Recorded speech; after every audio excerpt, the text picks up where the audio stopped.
Hello, and welcome to Dungeons and Magi, where we open our handbooks, open our minds, and more importantly, we roll the damn dice. As always, I am your Game Master Caleb, or you may call me the Viking GM. Before we get started tonight, we do have a few announcements. We will have Ben will be here. He's just going to be here late. So bear with us in the announcements. First up, we have Elliot with our socials. We are live on Twitch and YouTube every Sunday at 6 p.m. EST. We are now a Twitch affiliate, and we want to thank all of you for helping us get this far. You can subscribe to our channel with 3 tiers, and you can even use your Amazon Prime subscription to sub for each month. We now have a Patreon. Our Patreon is open with 4 tiers, and you can join for as little as $5 a month. The top tier gets you exclusive access to our Discord, custom merch, entry for giveaways, and even the chance to play with us. Visit us at patreon.com/dungeonsandmagi. You cannot search us due to us being listed as adult content. Check out our website at www.dungeonsandmagi.com. Also check out our other social media. Facebook is facebook.com/dungeonsandmagi. Twitter is at dungeonsandmagi. Instagram is instagram.com/dungeons_and_magi. And both TikTok and Twitch are at dungeons_and_magi. We now also have a YouTube URL. Our YouTube URL is youtube.com/@Dungeons and Magi. Back to the DM.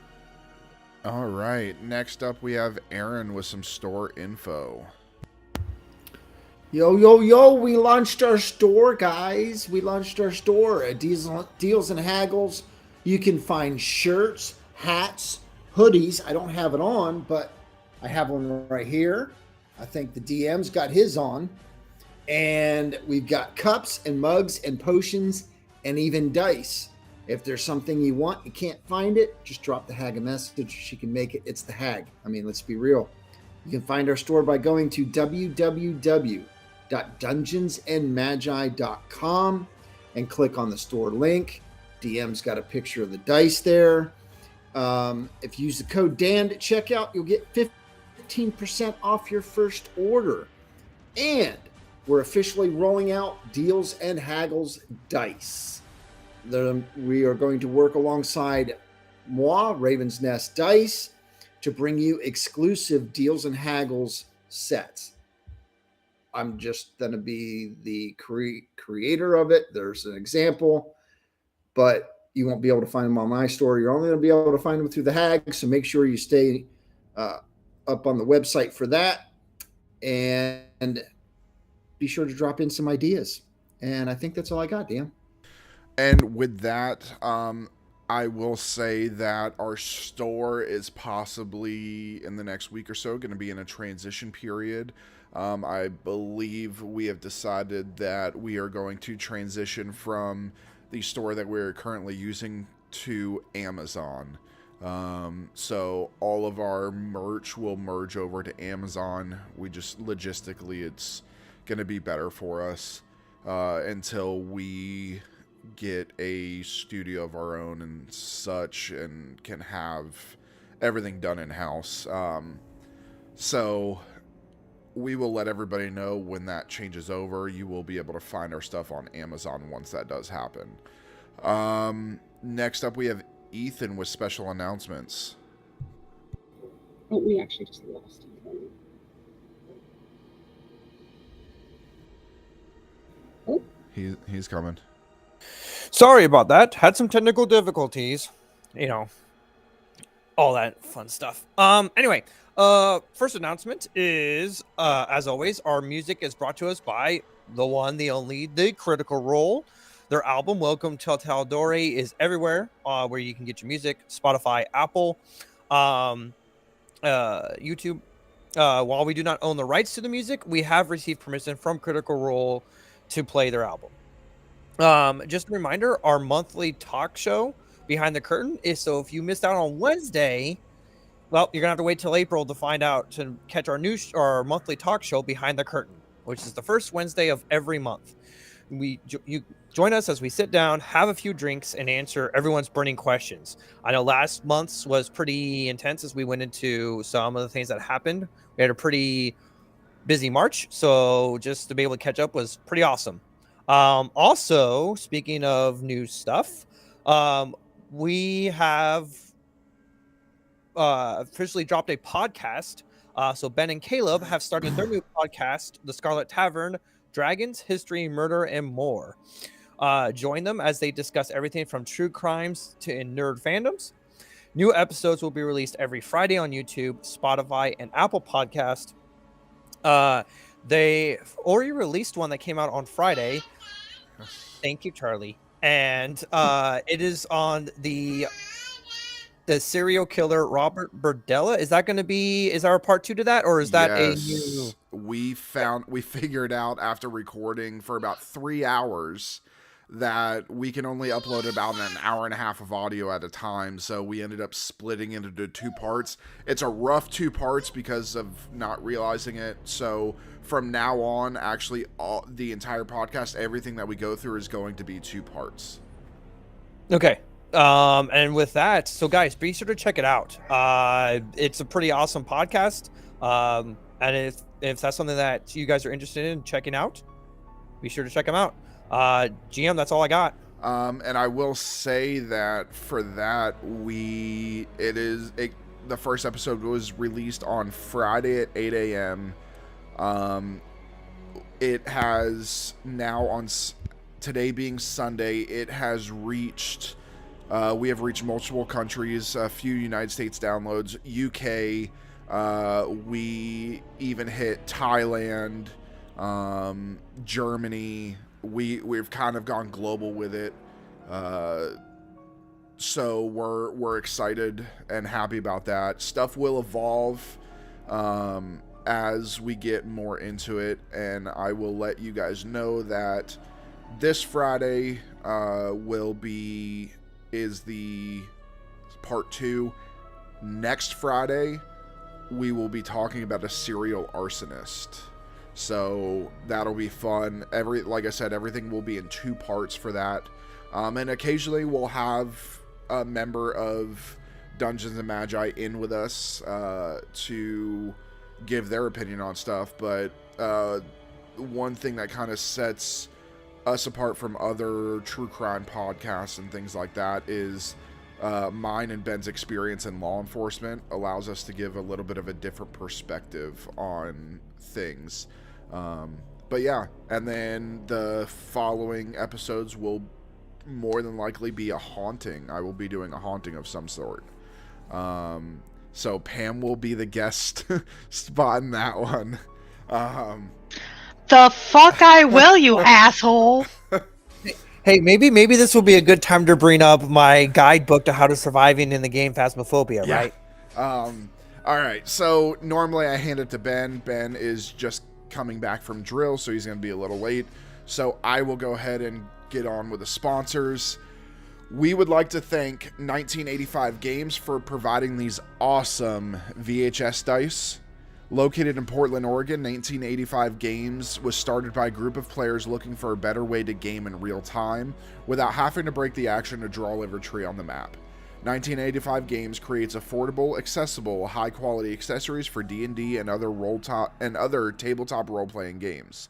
You can get 10% off your entire order by going to 1985games.com/dungeons_and_magi or by entering the code dungeons_and_magi at checkout. They are also still running a Kickstarter for these awesome 1985 inspired pins. You can find those also by going to their website. We have rolled out a new sponsor tier known as Partners. A partner as a sponsor has gone above and beyond to help Dungeons & Magi reach their potential. A partner has agreed to make a lifetime commitment to provide products or services to Dungeons & Magi to aid in giveaways and overall production. We would like to thank our first partner, our very own Raven's Nest Dice. Everybody was provided custom character-themed dice and dice boxes. We even have towers. And we have a couple more things rolling out as custom chonks are getting ready to come in. So chonks will be available as well. And you can find them on Etsy at Raven's Nest Dice or on the sponsor page of our site.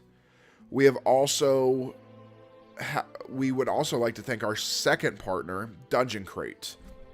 Dungeon Crate is a subscription box full of epic products, including dice, miniatures, tabletop terrain, and original adventures you can't find anywhere else, all delivered to your castle doors each month. We are excited to be working with them, and if you put in the code DungeonsMagi22 at checkout, you'll receive 15% off of a new subscription. And a reminder that all monthly members can use their code to receive 10% off in the online RPG store. You can find them at dungeoncrate.com or find them on our sponsor page. Today will be the last day to enter our giveaway for the custom Dungeon Crate. So if you have not yet, please enter the keywords Dungeon Crate in the chat, and we will pick a winner during the break, and you will be given a custom Dungeon Crate box handpicked by the owner himself, unlike any of our Dungeon Crates. And yeah, I believe this is where Ben would send it back to me. I do believe that with that, if there's nothing else,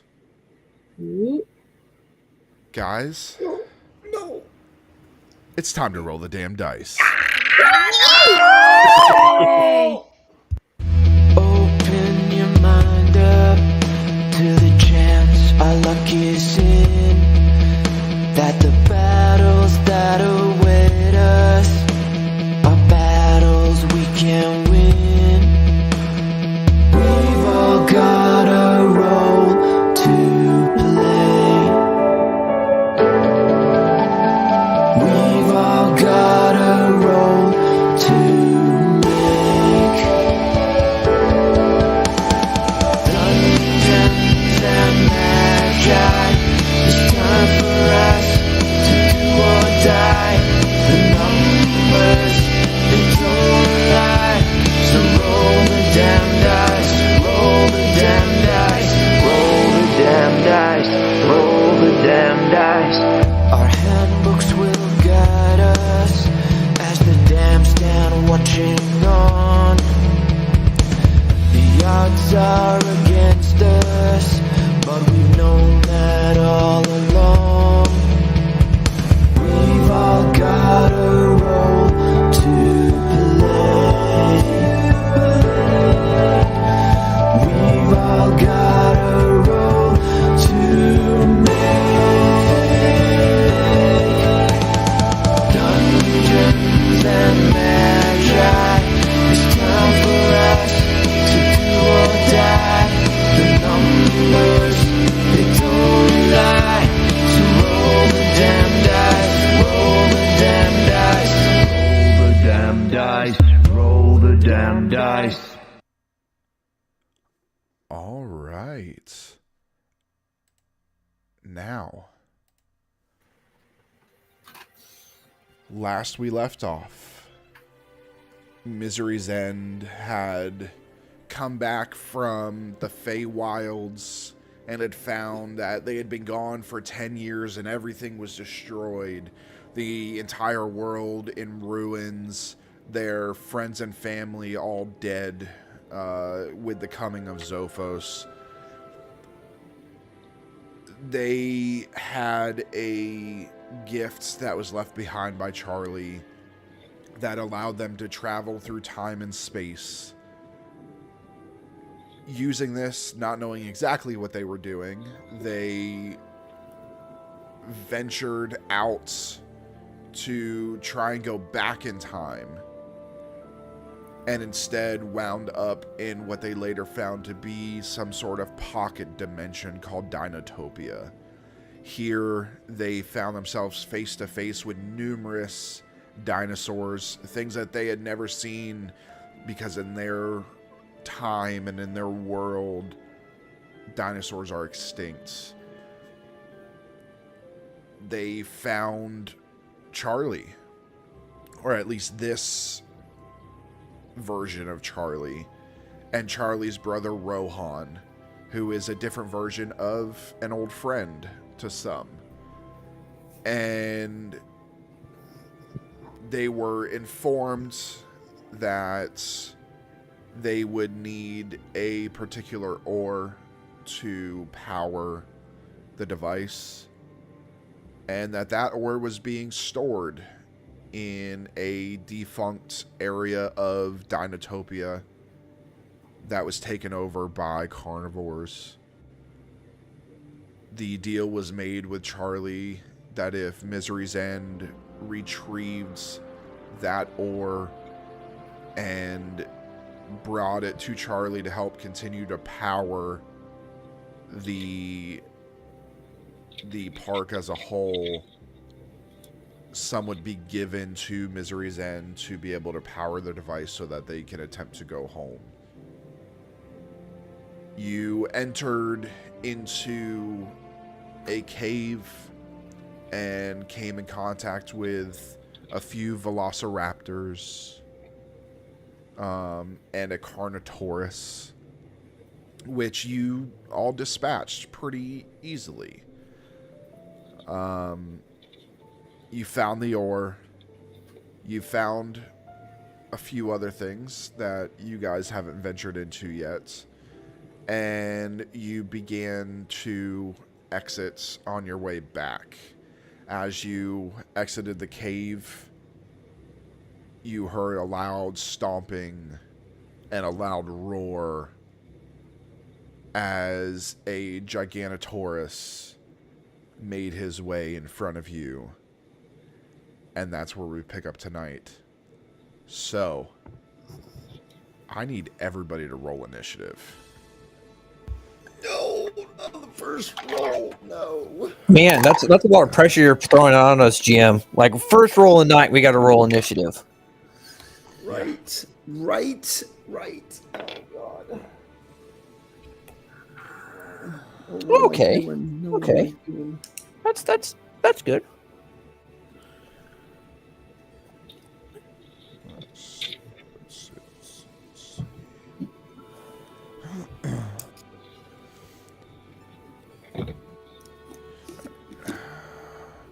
I need to roll for Belvis. Should I use my shittiest dice for Belvis? You should at least make Yeah. one roll with I must- Belvis. Caleb, do you want me to roll for him? Because No. we all know how much my rolls suck. No, it's okay. I was gonna say, GM, at least one time before. Charlie has some strong Right. opinions about that. I agree, Charlie. Okay. All right. So, 25 to 20. 21. 22. Okay, so Elwyn. Arlie and Safi, who has the higher dex? 19. 15, so. So Arlie. Oh, husband and wife going back to back. Then I know. Safi. 20 to 15. 17. 15. Rohan. Then Bakira. 15 to 10. 13. So Belvis actually got 14.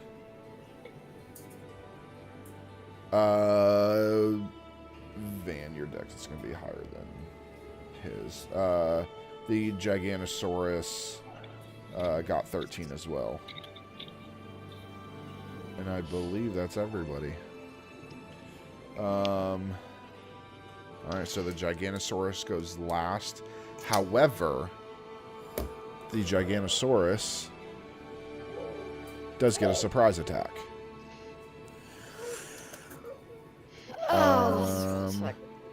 So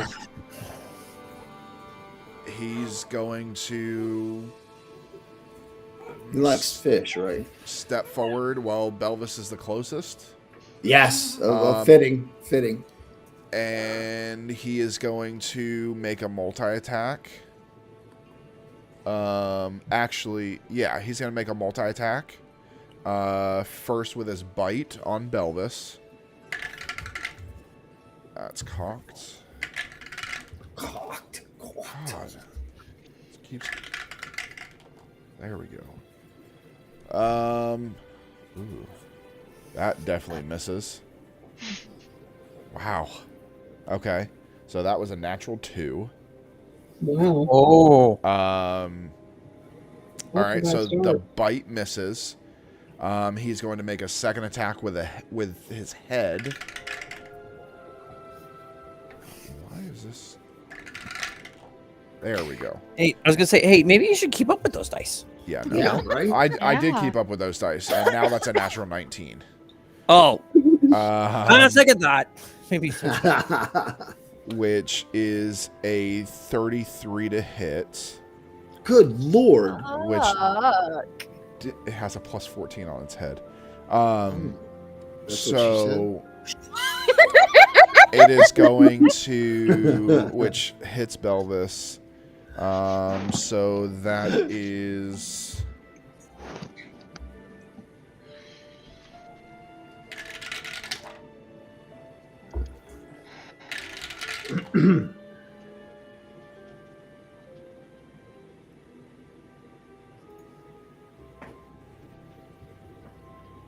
that's 31 points of bludgeoning damage. Ooh.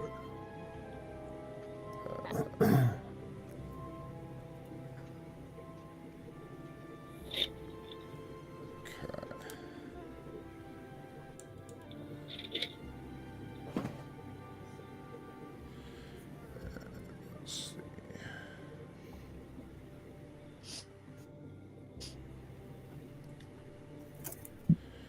Okay. As it takes and tries to bite, Belvis kind of jumps back a little bit. And then it takes and just swipes his head across. A huge thud to Belvis. And then it is going to take its third attack with the tail against Rohan. Because it cannot take all 3 attacks against the same person. That's cocked. That's a 17 to hit. Yeah, that hits. Man, and I rolled a natural 3. Oh God, Wow. dude. What the fuck? God, I rolled horribly. So that is...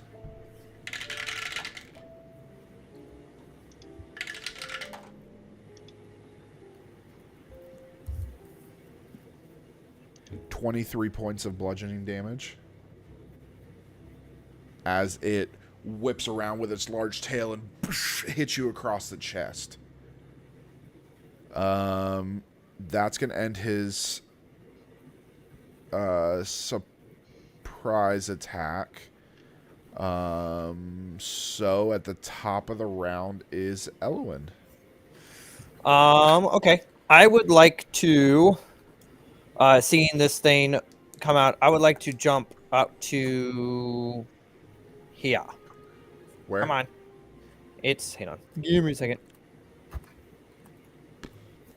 Move me 30 feet closer, like, get me within 30 feet, like 2 spaces left of Van. Just 2 spaces to the left of Van. Okay. And then I'm going to cast, at 4th level, I'm going to cast Blight on it, and I need a con save. Okay. There you go. Come on. Come on. That is a 22. Oh, that passes, so he's still gonna take. Okay, 45 divided by 2, 20. 22. 22 points of damage of Okay. necrotic damage. Okay. And I think that ends my turn. Okay. As I will hold my reaction. Okay. So you move closer up and you reach out, and this necrotic energy releases from your hands and wraps around the dinosaur as it almost squeezes him a little bit, and he lets out this and the necrotic energy goes away. All right, Arlie's up with Safi on deck. I'm going to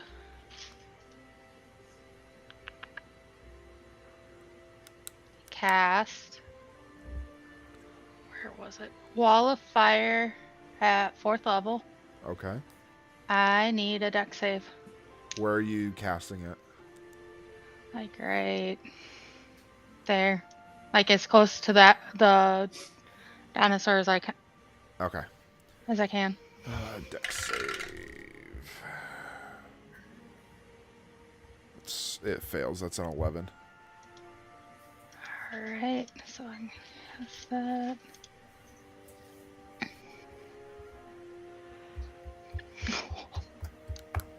That is 19 points of fire damage. There you Okay. go. There you And go. then I'm well. going to bonus action disengage, and if I could move behind Safi or Bakira. Yeah, you don't have to disengage with that because you're not engaged with him. So you can Okay, just then move. I want to hide behind a creature that is taller than me. Okay, well, I Bakir's the same not- size, so you can go behind Yeah, Safi. I was gonna say I want to stop. hide. Okay, roll stealth. Is it because the person you normally hide behind is like up in the thick of it? Into the thick of it. Up in the thick of it. Because I don't know what that's from. Thank God I have a plus 16. What was it? I rolled a natural 3, Okay, Oof. we'll see if so it a works. 19. All right, we'll see if that works. All right, so you take out the components for the spell, and you hit your hands together and slide your hands out, and this wall of fire just,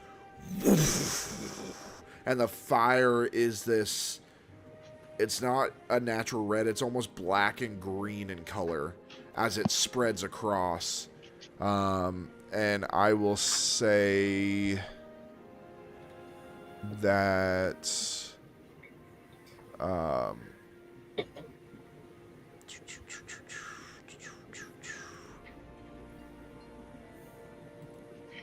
one second. So, were you casting it across or up and down? Across. Okay, so So kind of like a from like right there is a wall of fire.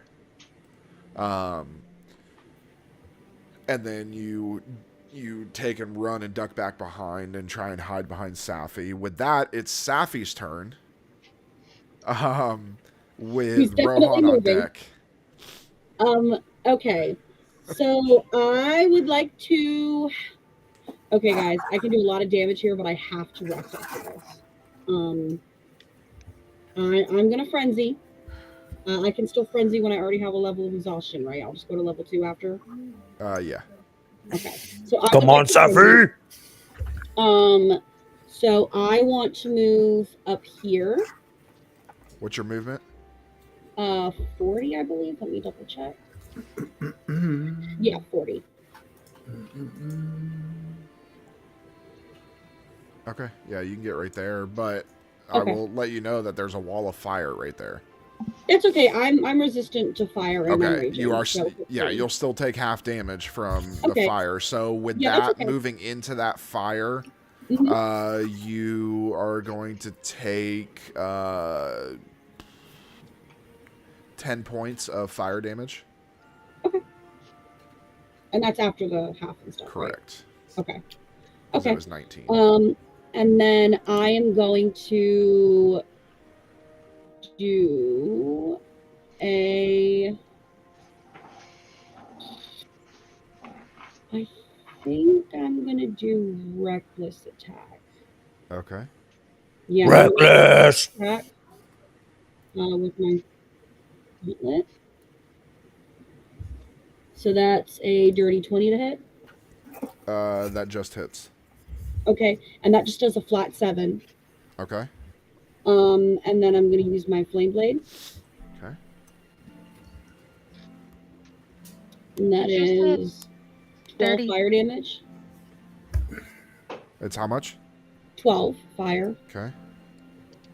I'm going to use my gauntlet again. 22 to hit. Hits. Okay, that's another flat 7. Okay.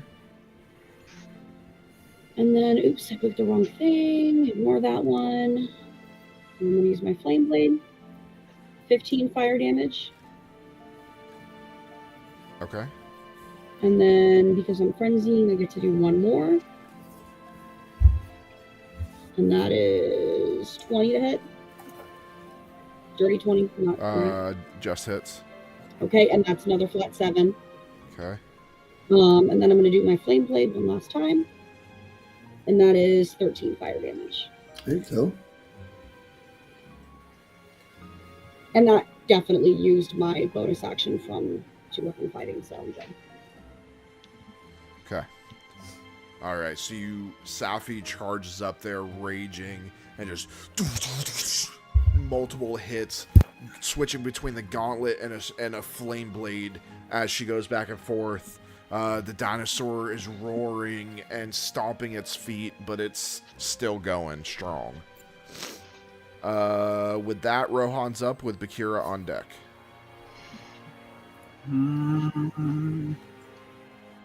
My bonus action, Hunter's Mark on him. Okay.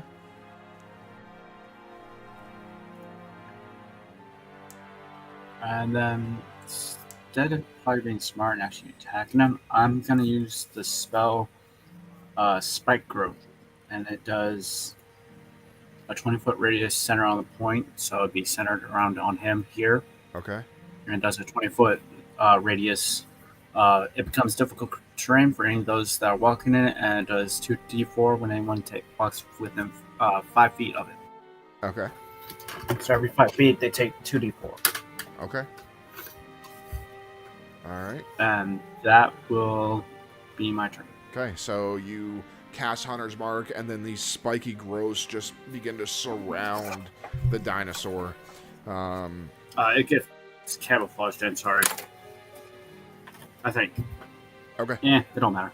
Bakira's up with Belvis on deck. Alright, I'm gonna step over here. I'm going to bonus action wolf out. All right.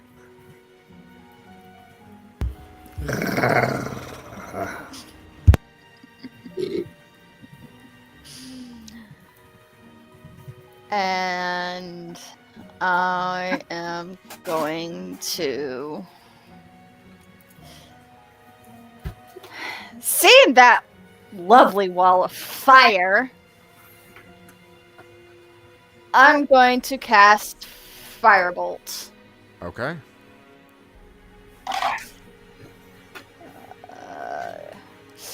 Give me a moment. 21 to hit. Hits. Alright, I'm just going to do... Wait, what? Only 9 points of fire damage out of 4d10? It happens. What? It can happen. Fuck. Yeah, it definitely happened. Okay. One of them was a 1. Yeah. Alright. You can get I'm good. 40 or you can get 4. So it's the range of 40 or 4. Yeah, Uh, big range. Alrighty. Well, I'm gonna do second attack. Firebolt. Okay. Which is another 21 to hit. Hits.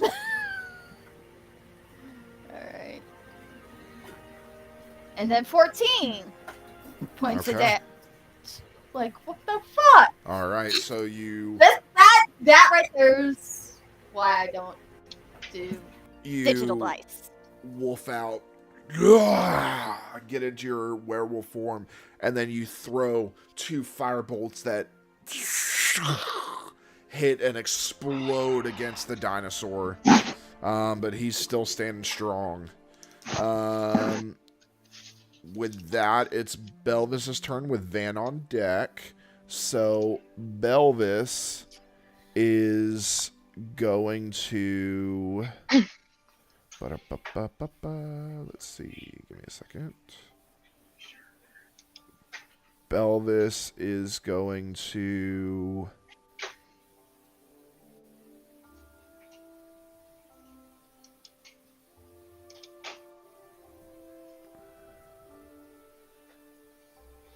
Make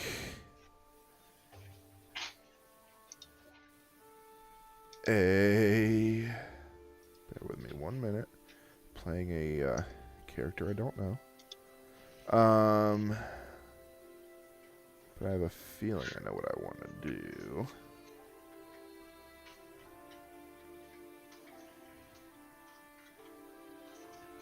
Yes. So Belvis is going to pull out his single sword, and he is he is going to make a goading attack against the dinosaur. So let's see if he can hit.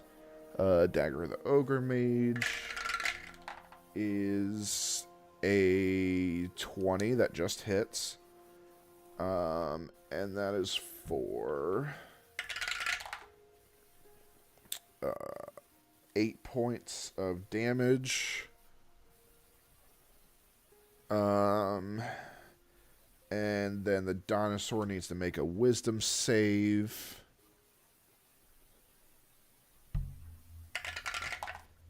Which fails. So the dinosaur is goaded. So if the dinosaur attacks anybody other than Belvis, he attacks at disadvantage. He is going to make another attack with the sword, which is a 24 to hit, so it hits. And that is 8 points of damage. And he is going to use a bonus action to pump in. Let's see.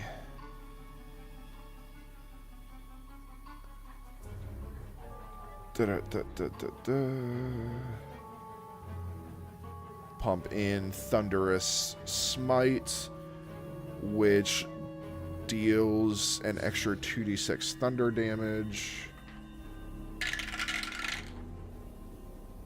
So another 8 points.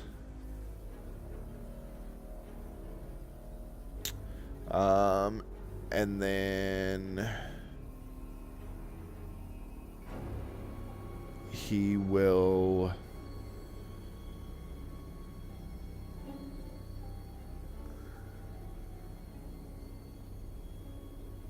go ahead and cast an action surge and attack one more time.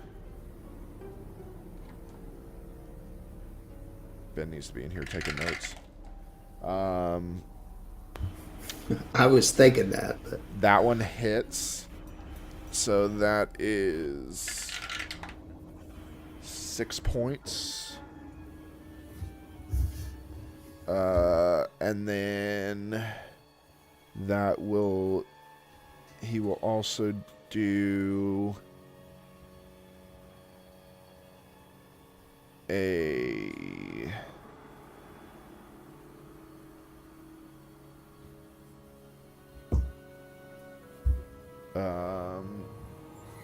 he will go ahead and do a bait and switch with Safi. And go up here. So Safi, you're still in the range, but that bait and switch, he's going to go ahead and do the bait and switch, and as long as you stay within 5 feet of him, which this fire is actually gone now. But as long as you stay within 5 feet of him, you get a bonus to your AC, which is his superiority die, which, give me a second. I need to find what his superiority die is.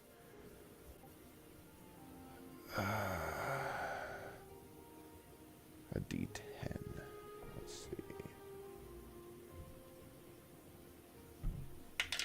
So you get a +4 to your AC as long as you're within 5 feet of him. Okay. And Speak of the devil, he's here. That's going to end his turn. Nice. Well done. Thank you. I did such a great job. I don't know who to thank. Yeah, you were taking notes right then. Yeah, you need to take I have the notes. AC 22. Tell me you were taking notes. Listen, I've been taking enough notes today. Listen. Well, Listen. So basically what I did, just for a recap for Ben coming in, is you made your first attack, you hit, and that was a goading attack. So now if he attacks anybody but you, it's at disadvantage.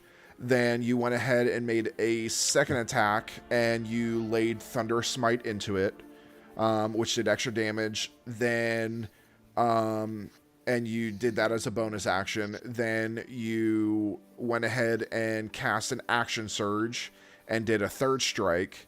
And that was a bait and switch with Safi, which gave Safi a +4 to her AC, as long as she's within 5 feet of you. So I'm tackling the Gigantosaurus by myself. No, she's still there. She's still within range. Oh. It just gives her a bonus to I'm the right next to AC. you. It just kind of helps. It just gives a bonus to the Yeah, AC. you- You can either you put it on boosted her yourself big or time. her. But I'll put it on her. But all right, so that ends your turn. Van is up with the dinosaur on deck. Okay. I am going to throw the dagger at the Giganosaurus. Okay, So that is a 26 to hit. that hits.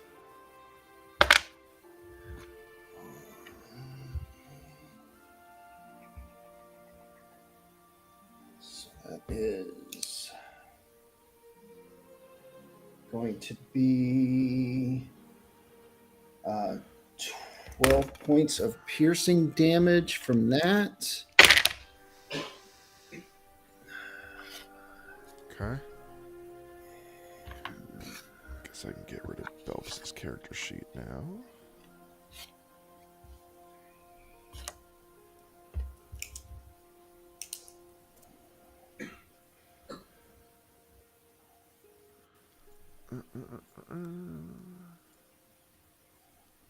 And that is another 70 points of damage. That's it. Yeah, it's low rolls. It's a low roll.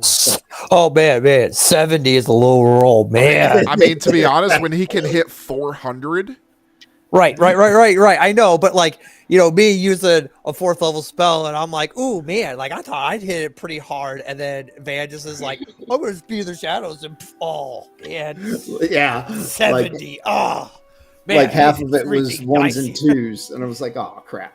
Well, no, you're good, man. So, let's see, we got what, 1, 2, 3 in the fray. All right, and for the bonus, because the spider's already out from the last encounter, correct, Ian? He was just on my wrist, if I remember correctly. He was. So, okay. He can move 15 feet, so I can put him here. let's see. Oh, wrong one. Sorry. That's not the spider. No. Yeah, that's the other spider. Yes. Bakira, I thought we left that at home. Crap. I told you to make sure. I'm sorry. I was in a hurry and I just grabbed the wrong thing. Darn it. Grab the spiritual weapon. Yes, I grabbed the spiritual weapon instead of the spider. Okay. There he is. And I will have him do an attack. And it is I think it's a dexterity of 15 that he needs. Oh, okay. Natural 20. Okay, so he'll take half damage. And it's 2d8. Don't worry about it. He's going to take none because it's a natural 20. It's a natural 20. If you guys got a natural 20 on a save like that, you would take no damage either. So we reward I still roll. We reward natural 20s here. Because it made me feel better, so I rolled. Okay, So. well, it doesn't fucking matter. All right, so that ends your turn. You know what? That ends your Yes, turn. that does. Okay. It does. So spiders gonna stay right there. The Gigantosaurus is going to go ahead and make a multi-attack. The first one is going to be with its tail at Safi, which will be at disadvantage because it's somebody other than Belvis. And that is a dirty 20 to hit. Doesn't hit, thanks to being Twitch. Okay, so it goes to swipe you with the tail and you kind of dodge out of the way. Now, because it is going to take its other two attacks with its head, it has to target Belvis. Because it cannot attack the same target. Let's see. So the first one is going to be a head swipe. And that is a 29 to hit. Ooh.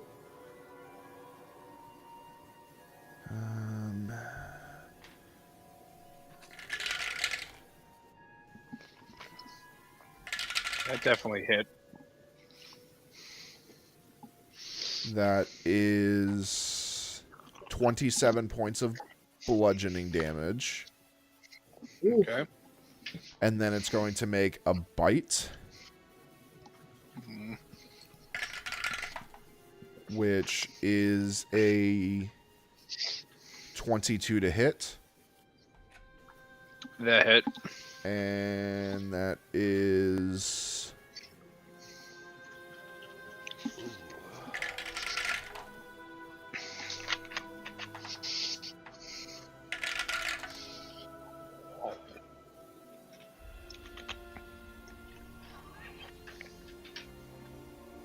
$33 points of piercing damage. Jesus. And he is going to swallow you.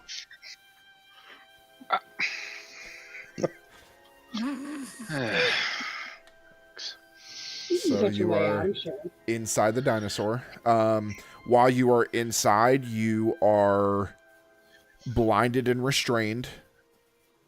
But you do have total cover against outside attacks, so no outside attacks can hurt you. However, at the start of each of the Gigantosaurus's turns, you will take acid damage. And basically, once he hits a certain threshold of damage, he has to make a con save to not spit you out. And yeah, so that ends its turn. Elwyn's up with Arlie on deck. Belvis always gets swallowed. Okay. Benefactor's gonna bonus action. I'm gonna wild shape into wild thing into a giant ape. Okay. as soon as I get into my form, if I can, I'm going to use my 40 feet of movement speed that I have. And 1, 2, 3, 4, 5, 6. If I could get up. Hang on. We'll do this. If I can get up to here, would I still be hitting it? So you're going to have to jump up because this is a cliff edge. Oh, this is a cliff? Okay. Yeah. How high is the cliff? About 15 feet. Okay. So With my 15 40 feet up gets you up here. Okay.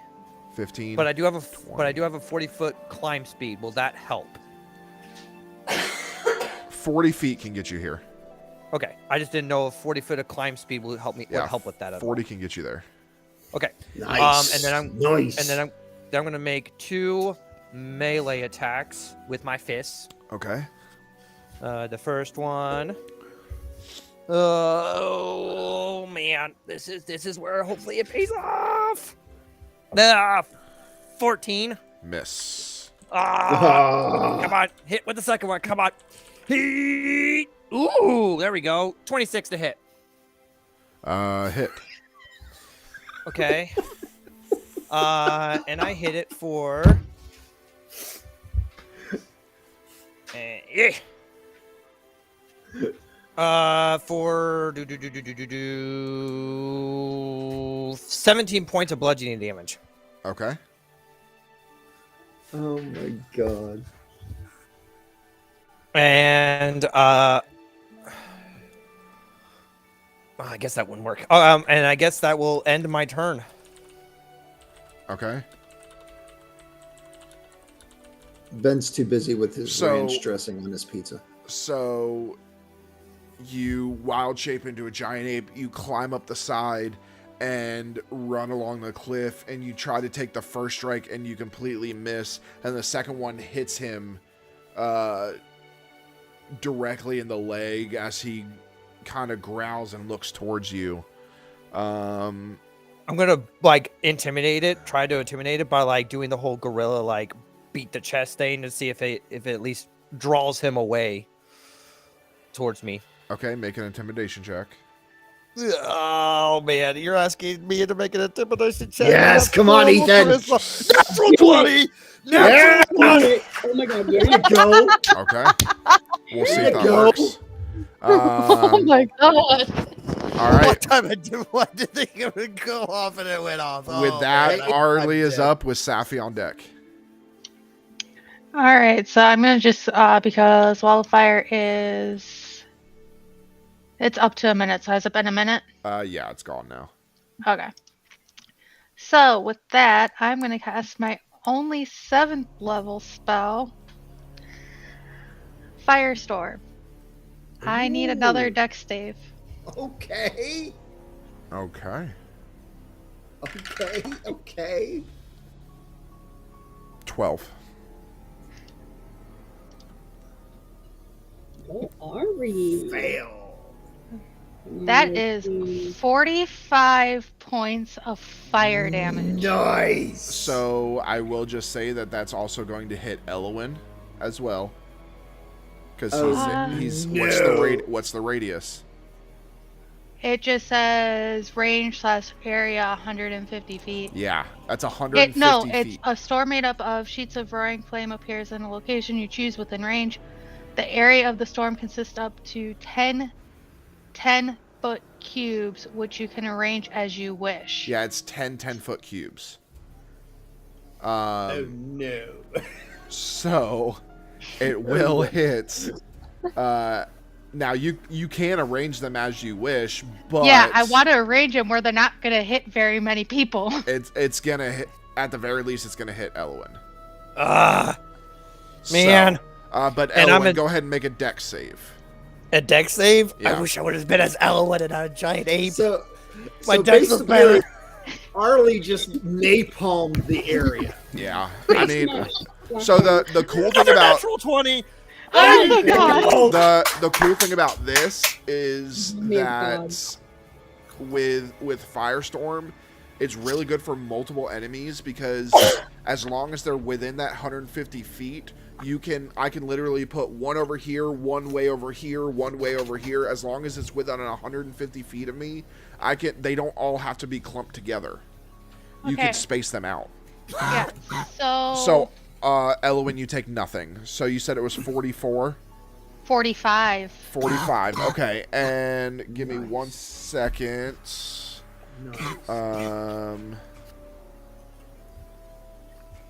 So it is going to make it needs to make a con save to see if it holds on to Belvis or regurgitates him. Come on. That's cocked. Spit.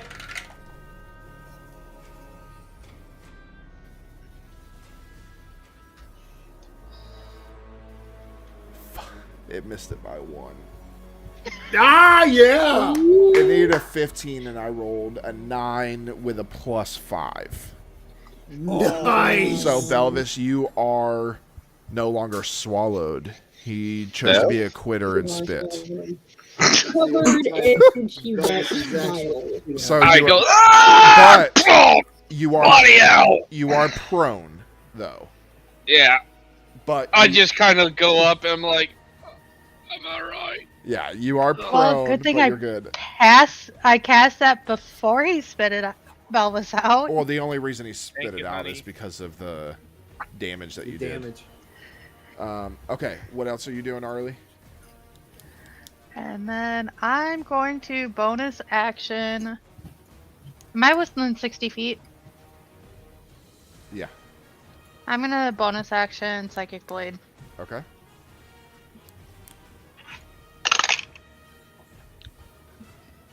Natural 20. There you go. Wow, we're That all hits. There you go. So that's 30 to hit. There we go. That hits. Hell yeah. Woo! Woo-hoo-hoo. Granted, it doesn't do it's gonna do 12 points of damage. Is that doubled? Yeah, Okay. it was initially okay. 6, Better so than double mine. 12. Woohoo. Okay. So Arlie comes out and your hands begin to glow black and green as you throw your hands in the air.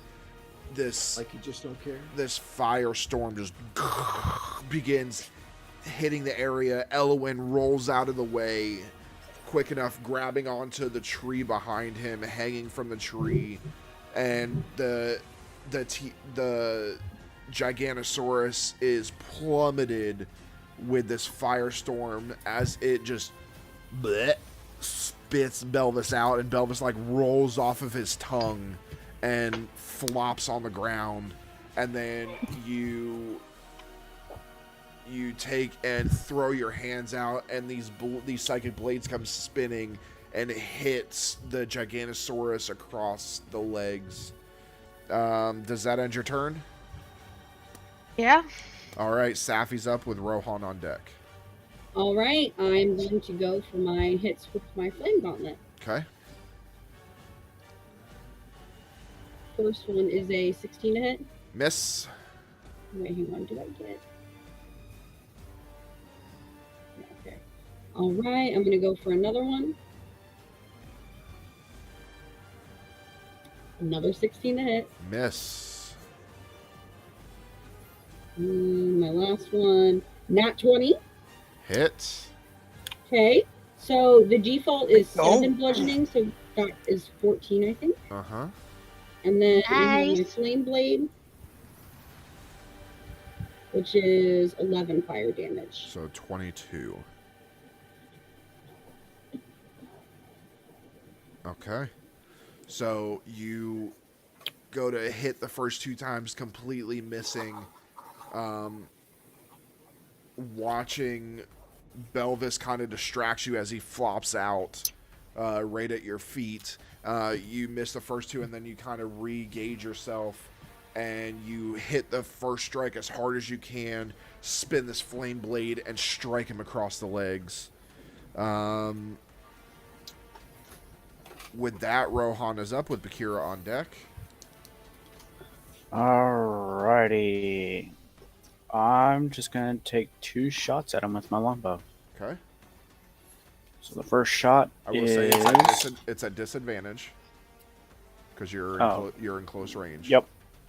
Okay, so I'm gonna put that one right there. Where's my other one so I can do this properly? Okay. It's 14. 26 to hit. Hits. I'll find the finally. There's the right D8 die. 3 plus 7 damage plus the hunter's mark, which is a D6. For 3 more damage, so that's a total of 10 damage on the first hit. Okay. Then I'm gonna go ahead and do it again. Okay. I know it's still at disadvantage. Uh-huh.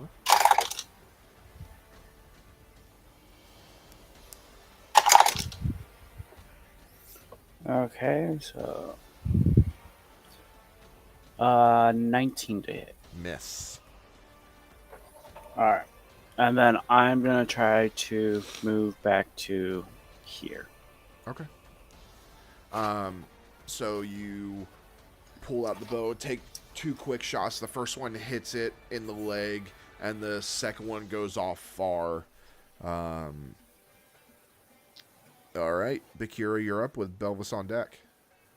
All right, I'm gonna bonus action Crimson Right, Okay. which means I'm going to take some damage. Only 3 points of damage. Awesome. 3. All right, and I'm going to imbue my claws with lightning, Okay. and I'm going to get right up close and personal with this bitch. Okay. And I am going to do Predatory Strike.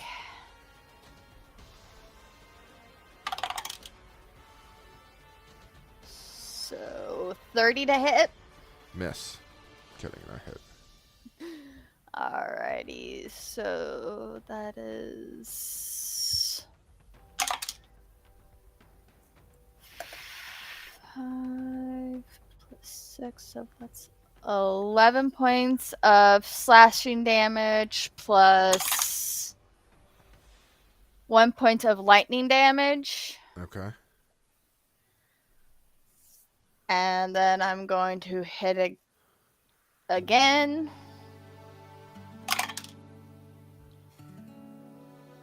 25 to hit. Hit.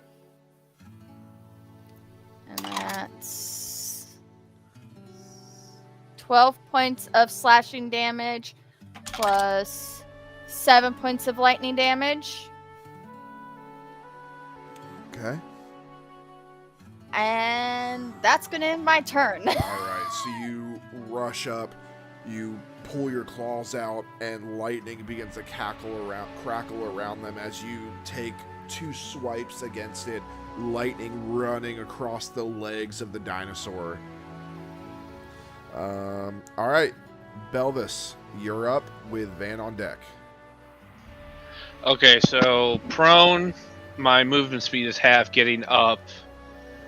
So how far away am I? I'm like right by this thing, Yeah. right? Okay, so even with that, my movement speed would be to 20 feet. So that is, I'm still well within 20 feet of this thing, right? Yeah. So you know what? Nope. I've had a day, so I need to break out the good Raven's Nest dice. Van, you need to commission me like a special case for my some of my Raven's Nest dice, so I can make it all special when I take them out. Like, I mean business. Okay, all right. Talk to me. We'll do something after. We'll customize it. You open it. You hear. Yes. I'll do it. No, mimic. Mimic. Mimic There you dice. go. I'll do it. It Okay. swallows So, How about a tuna can? okay, fine. Fuck it. Yeah. There you go. No, All right, it's so- just a like a coin purse, but it's the mouth of a bass. Yes. Yes. Okay. All right. So Tackle box. getting up. Now forgive me, DM, since I got in late. Apologies. You'll be I punished would- for it later. It's okay. So I pull out my two swords, the dagger of the ogre mage. You already had the and- dagger of the ogre mage out already. Oh, okay. Then I pull out Quackicus. Quackicus. Oh, Quackicus! And I rush forward toward the Gigantosaurus, and I'm going to. Arlie struck at the legs before with the psychic legs, right? Yep. I'm going to That's try about and go all you at. guys can reach, anyways. Yeah. But This if thing I'm a is 15-foot, massive. but if I'm a 15-foot giant ape, where am I hitting it at? At its Like knees. its hips, because Okay. you're 15 feet up. So its legs, just like to get to his hips, is about 30 feet in the air. Oh gosh. Okay, yeah. He's massive. Okay, if this thing works, maybe I can get him down to your level. Okay, so I'm going to charge at the legs, going for the same wounds that Arlie started. First roll with the dagger of the ogre mage. 24 to hit. Hits. Do you want me to roll damage for that one? Yes. Always roll Okay. damage in between. Okay, let's double check.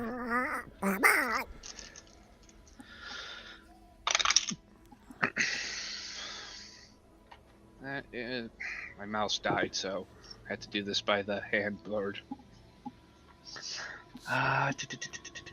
10 damage. Okay. Second one.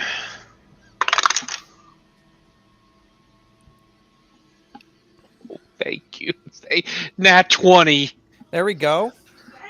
All right. with Quackicus.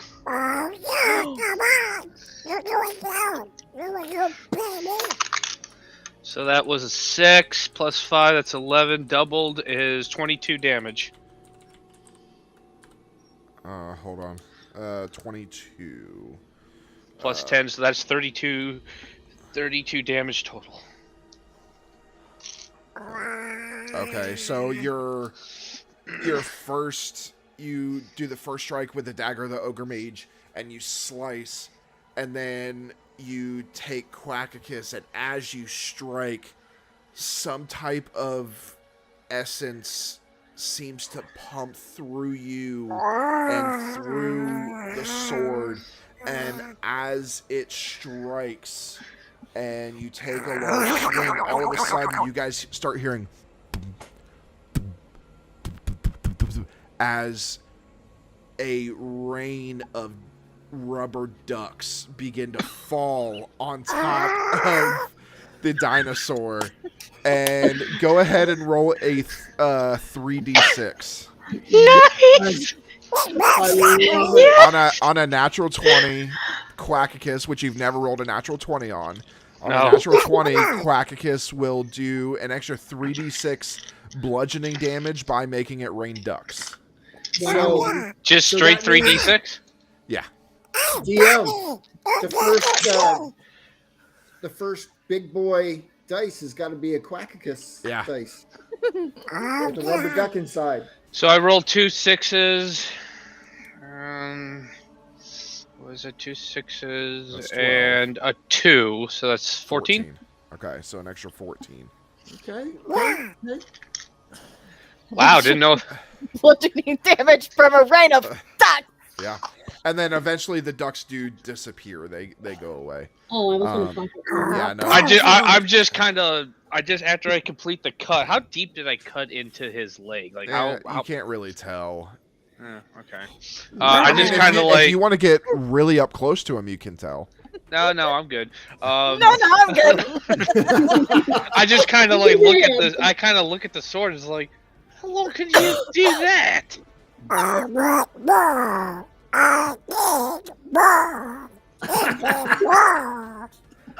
All right. He's bloodthirsty now. Killer duck. He's a duck pyre. It's like Oh, rainbow. yes. Um, Okay. All right. Van is up with the dinosaur on deck. Okay. I'm gonna throw a dagger at him. Oh my god. That is 33 to hit. Miss. So close. So close.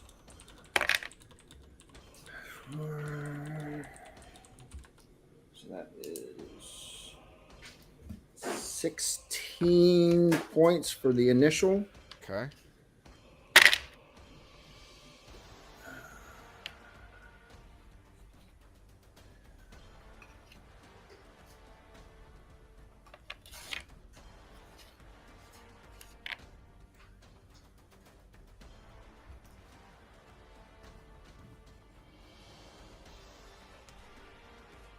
That's more like it. 140. How do you want to do it?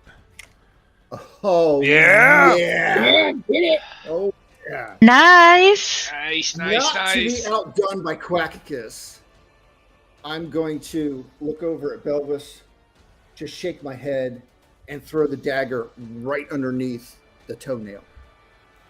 Okay. Oh. No! So as a nod to our podcast, very Robert Burdella like, taking these needles underneath Exactly. the fingernails. Exactly, DM. Exactly. So it screams in pain as it begins to fall to the ground. I need the spider, Bakura, Safi, and Belvis to all make dexterity saving throws. Okay. I'm And using I the have chunk for this disadvantage one. because I'm exhausted. So, My spider. Yeah, if you the have a lower point of of the two was a exhaustion, 9. if you have a point of exhaustion, which I believe Belvis, you have a point of exhaustion. I do? I believe you did. I don't know, but it is at disadvantage. I do. Yeah. I don't. What? Okay, Was, just roll. did you? Roll, no, just roll regular. That's fine. That's 17 for the spider, DM. I'll roll It's for gonna hurt. Bakura. That's a natural 18. That's fine. Belvis, what's your roll? 21. Okay. So everybody saved but Safi. Yep.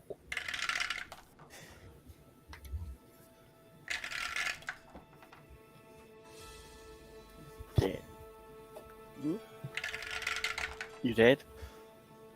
Am I still technically raging?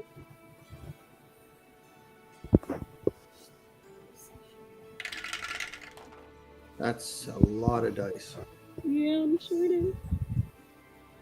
So I'm really hoping I'm still raging. That is 39 points of bludgeoning damage as it Okay. falls. I'm okay. Oh. Okay. Oof. I'm How starting to much? get kind of bruised and bloody, but I'm good. 39. You guys got to remember, this thing is considered a gargantuan beast. Yeah, Mhm. yeah, That yeah. doesn't just disintegrate Yeah. when it dies. It So, falls. DM, like, how big are its like claws and teeth? Too big for you to take. Thank you Now, for I that will say- clarification. my walking speed is half, so I'm gonna be lagging behind now. I'm gonna jump off the cliff, still in my giant ape form, and just kind of Okay. walk over to anybody and just kind of go to the center. Well, actually, I'm gonna actually break my wild shape, and I'm just gonna say out to the group, all those who might need healing, gather around. I'm going. I'm okay, so if somebody needs it more than me, then they can go, but I could use it. I haven't gotten shit done to me. I could I'm use some still healing. Okay, Full I'll health, go over but then. do temporary hit points. I Okay. need it from the first one. So Okay. I just want to go back home, guys. Can we just go? Well, let me heal up my group first, and then we can get back home. I think I need a nap, guys. Okay. So who am I all healing? Who wants to be up first? Van, Hey, Belvis. Van? Okay. Van, we'll do it. We'll do this at. Okay, I'm gonna cast Cure Wounds on you at 5th level, and you heal for 33 points of damage. I'll take it. Thank you, sir. Yep. Belvis. Yes, sir. Okay. Also Cure Wounds, 5th level. And you are going to heal for Burn through those spells. Don't burn through them. I'll take what? I'll take 21 points of healing damage. Nice you. heals. I'm only Nice. minor one because I still have most of my HP. Like I'm missing like I'm looking hurt. I'm missing like 60, but I'm fine. Nice Okay. heal. Big for Safi. I will.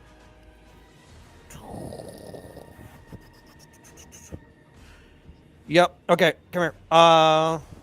Should I have done that? Oh, okay. No, it only targets one. Okay. I'm gonna look at Safi and you said you're looking hurt.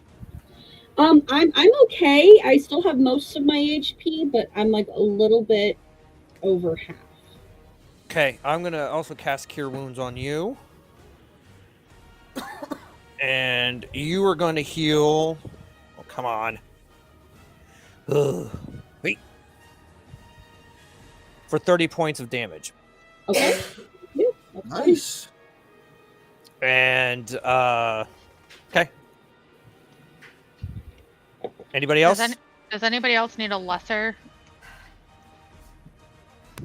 healing? No,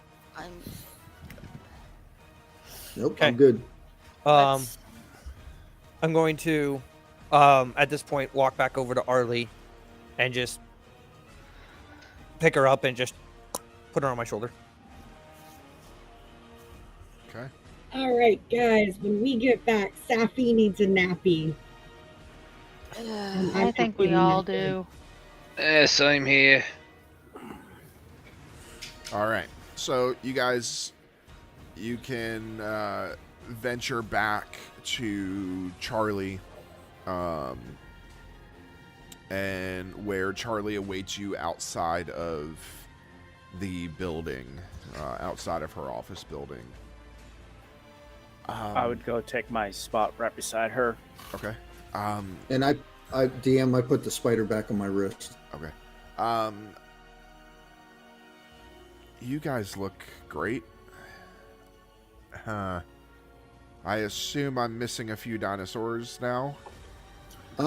Just a couple, 2, 3. Yeah, I tried to eat our fish friend. Well, Yeah. that's understandable. I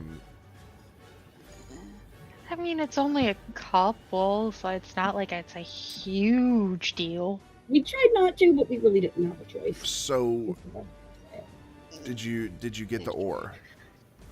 Yeah, actually, and I'll take the web sack off and open it up. Okay. And as she begins pulling this ore out, you see her pull out a few what look to be eggs, large eggs. What is that? You look, and there appears to be about 7 of these eggs.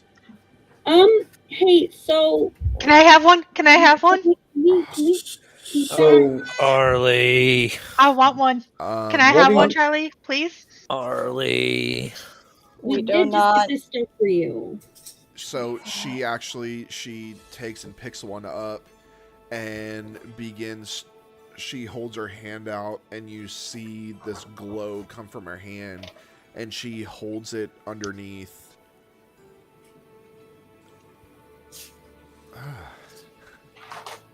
These look like Pictosaurus. Pictosaurus? Pictosaurus. They're dog-sized creatures. Oh, Okay, Evidently, Can I have it? Can I have one? the brood must have been killed by the Carnos. I'm probably just gonna hatch them and sell them, as there's nobody to take care of them. I'll take one. I will take care of one. Arlie. Arlie jumps down and is like, no. No. You're not assessing me. Think about this logically, okay? We are on the move. We have to get going back to our time. We have to get back to our world. Yes. Do you really want to bring a little dog-sized dino into our world? Yes. Yes. Aren't just let her have it, mate. Just let her have it. Well, two things. Number one, dinosaurs, I believe, they are extinct where you come from. Yeah. I mean, we kind of got a dinosaur. Number two, how are you going to incubate the eggs? We'll have Elowen figure it out. Whoa. I am not on anybody's eggs. What about Akira? Excuse you? The only eggs I will sit on are my own. I'm sure. Okay, deal. Deal. If we get back to the race.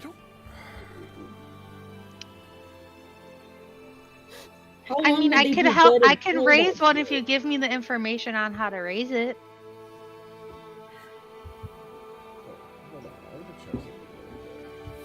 Yeah, our lives could use a little bit of joy. Yes, I want a dinosaur.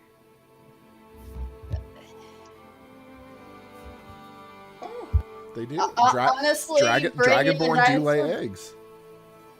Yeah, exactly. I want a dino puppy. Like I said, the only eggs I'm going to be sitting on are my own. Boom, chicka, bow. Listen, I mean, if you guys think you can handle... I mean, are they carnivores? Or are they... No, they're herbivores. I mean, technically they're omnivores, but if you... Are they related? Because if they're not related and they have babies, we can try to bring you the babies. But well, they're all from the same brood, okay, so no, we don't want that. Okay. But I mean, dinos are naturally incestual, so it won't really affect them like it would with humans. Okay, so that's still possible, I guess. And just so everybody knows, like in the real world, dinos are incestual. It will not affect their gene pool to mate with a family member. How long do they live, and how soon do they mature? I don't really know. We had two of them, and they were a couple years old, and they're dead. So I don't know how long they lived. Not much is known about these guys. We can document. Guys, we can't keep them. Like, yes, we can. We Where can train them. Where would we put them? In the house. We're not keeping them in the house. That's our home. Like, yes, and it would be full of dino puppies. And they're little herbivores. Listen. How about this? How about I give you guys one for now, and if you can prove to me that you can handle the responsibility of raising a dinosaur, I will think about getting you another. I'll take an egg myself. So down for this. I'm not gonna. If you guys want a dinosaur to keep track of and maintain of, that's fine. Have your happy little moment. I am not dealing with this right now. We have too much on our plate. So you guys go have fun with your little dinosaur. We have thing. Mom and Jalen. I don't care. We don't have time. You guys are not kind of understanding the gravity of the situation that we're kind of in. So if you guys want to have fun raising dinos, cool. I'm going to go rest so that way I can figure out what our next move is, so we don't have to be stuck in this timeline anymore, so we can actually find a way to get back home. And I'm going to march back out of the box and go to bed. I look over to Charlie and it's like, I'll take his egg. I'll take 2. We're only I getting one I meant egg for the group, one as a and it's whole. going to be for. It's a community egg, a community dinosaur. Anyways. But so you're gonna have to figure out a way to incubate this. But incubation should only be another week or so. But keep it in a warm, damp place. And she kind of pushes some the pile of the ostrium towards you. This should be enough to at least get you back to where you need to go.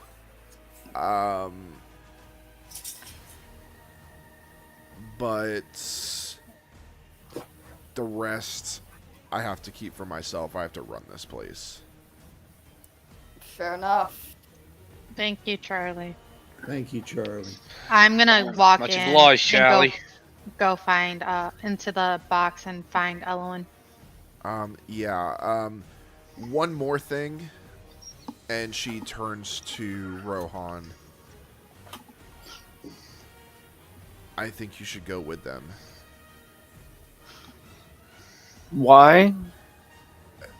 Listen, nobody's been here in a long time. I know you're bored. I know I do love you, but you're getting kind of annoying because you're bored. You need to be a true ranger. You need to go fight the bad guys, not just feed dinosaurs and pick up shit. You mean the things that your devices don't reach or get attacked by dinosaurs to buy? Listen, they obviously are dealing with something serious, something that they may need help with. Who knows? Maybe it will reach into this plane, and we can't do anything to protect ourselves here. So it's. I will miss you, but I think you should go. And how am I going to know if it does and I'm not here? Well, if you beat it there, then you won't have an issue, right? Unless it's followed these people here. I mean, Honestly, that's a good point, but at the same time, we're gonna need all the help we can get. I understand that you don't want to leave your sister. I get that. But honestly, to fight the thing that we are fighting against, if we beat it, maybe it won't come here. Because it's already destroyed one plane of existence that we know of. And it came to ours afterwards. So we might want to give a little bit more information to. Listen, I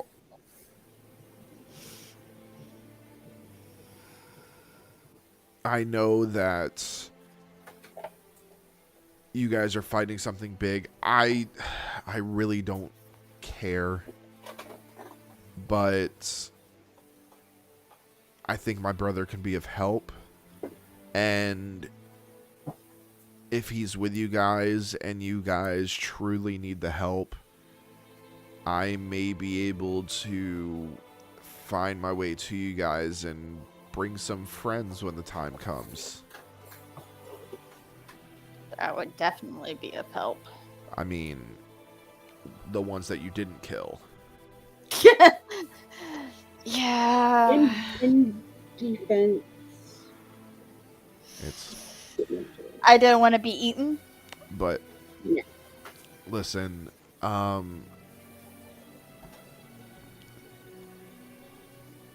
Rohan, just take what you need, take the supplies that you need, and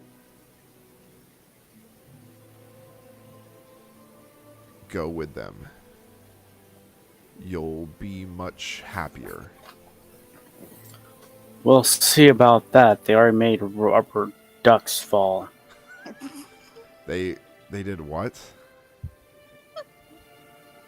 It's hard to explain, but you remember that big carno that our parents had us stay away from?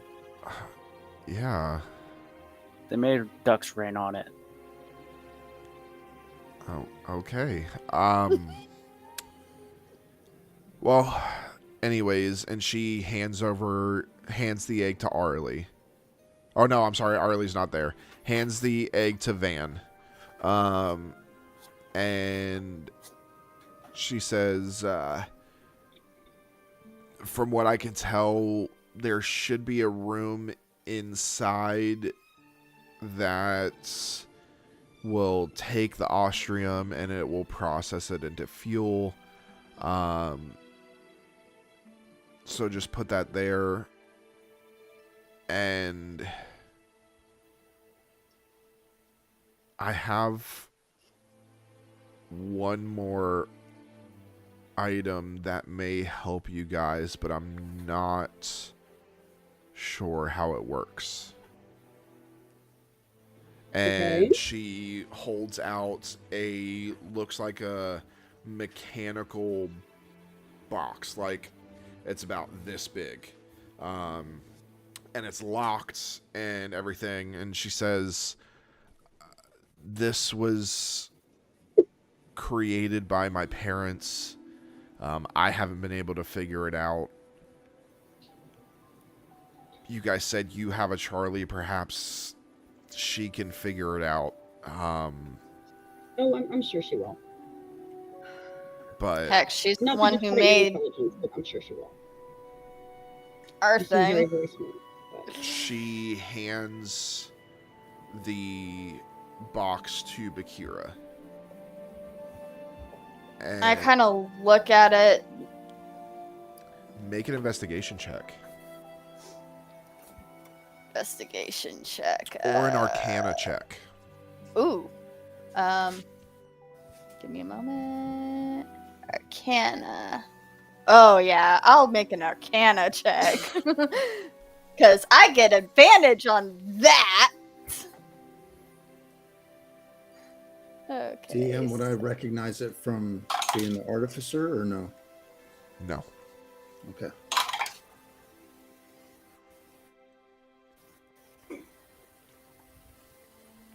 So 26. There you go. Good job. So you grab the box, and as you look, you hear this light.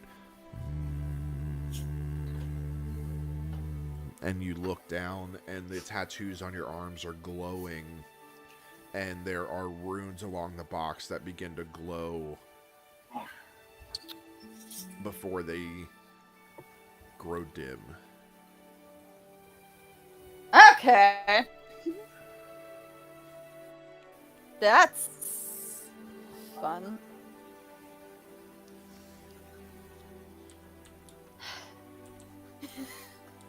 All right. So it reacts to my tattoos. Really? Yeah. She's still holding it, I take it? Uh-huh. Oh yeah. I'm still holding it. Like, can I put my hand on it as well? Sure. You're holding an egg. The eggs aren't that big. Make an arcana check. The eggs gonna are only, kinda hold it out only so about you this can- big. Seeing the glowing, Rohan's done with the weirdness right now, and I'm just gonna go to my room and start packing. Okay. 16. All right. So you reach out and touch the box, and your tattoos begin to glow. And you guys hear the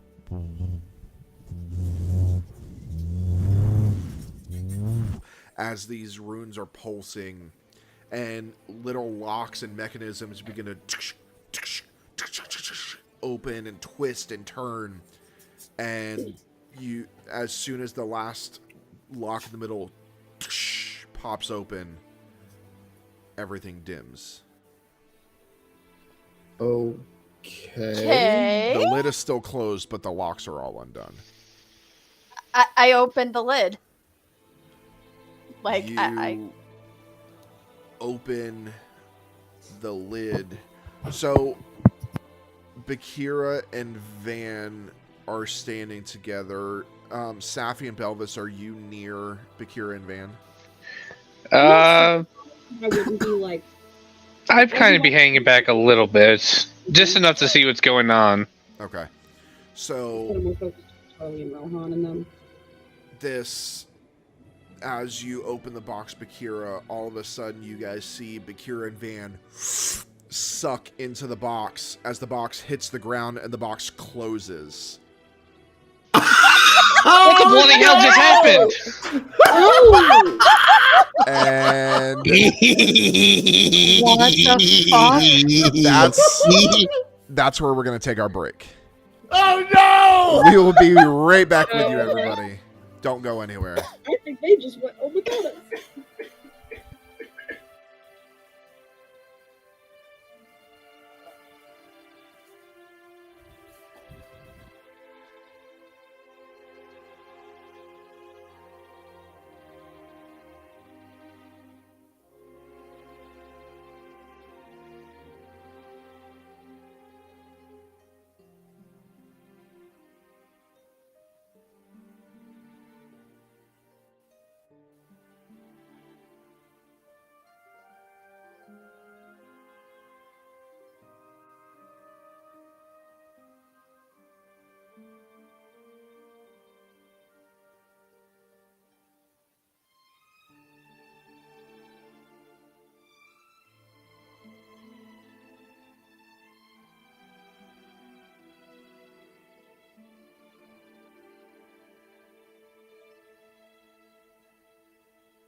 All right. So, as we pick back up,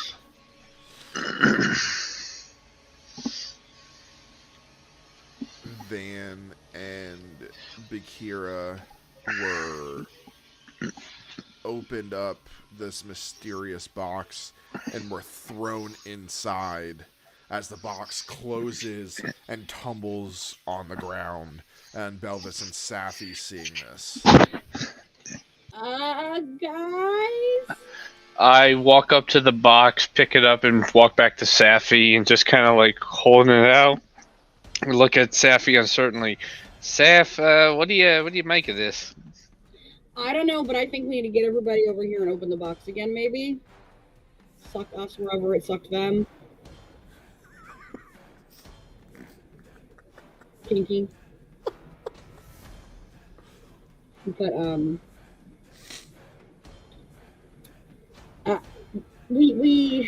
God, where's the other box? And I want to look around for where that other box is, that other one. It's right behind you. Okay. Keep an eye on this box. I'm going to find Elwin and tell him what just happened and find Arlie and all that good stuff. Keep an eye out for Rohan. Hopefully he'll come back and he'll know what the 9 hells just happened. And I'm going to open the box. And Yeah, sure. I'm just gonna, just kind of just gonna stand here holding the box and not moving it or shaking it or anything. So the box is locked again, like it was before. And I am going to flip over to Van and Bakira. And as you guys had opened this box and you are sucked into this unknown place, you begin to see colors flashing through as you guys are almost flying through you don't know where.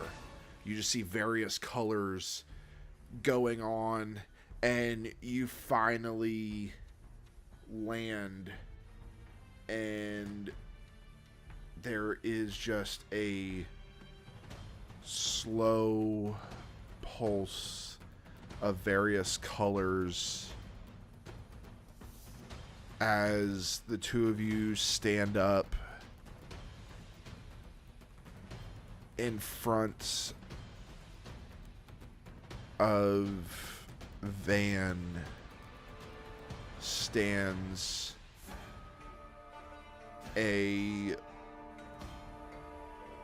probably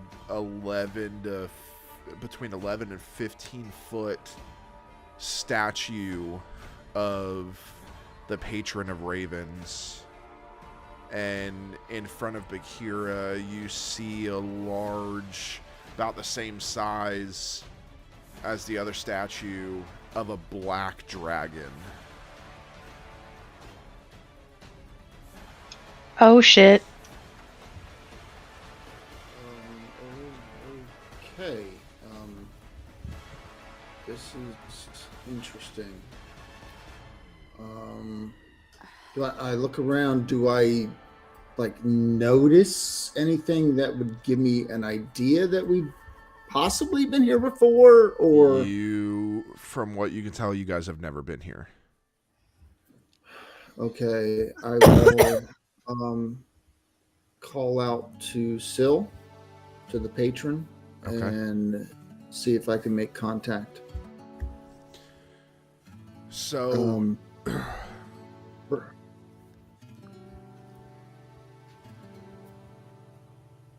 brother, I don't know if you can hear us or hear me, but we're kind of in a pickle. Not sure where we are. You're actually in a box, but well, yeah, technically a box, but pickle, box, tomato. Um, can you, man, crap. Do you even hear us? Or are we like stuck? As you say this, you are speaking to this large statue as you kind of back up a little bit, and the face is almost blurred as all of a sudden it begins to shift in color, and the lights go red as the face of your brother, but mangled.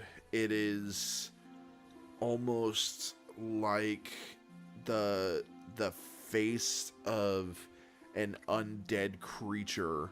It's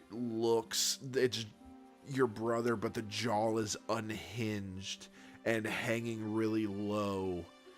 The eyes are completely white, the nose is missing, and the typical elvish ears, the tips of the ears are cut off. And it looks down to you. The statue almost bends down, towering over you.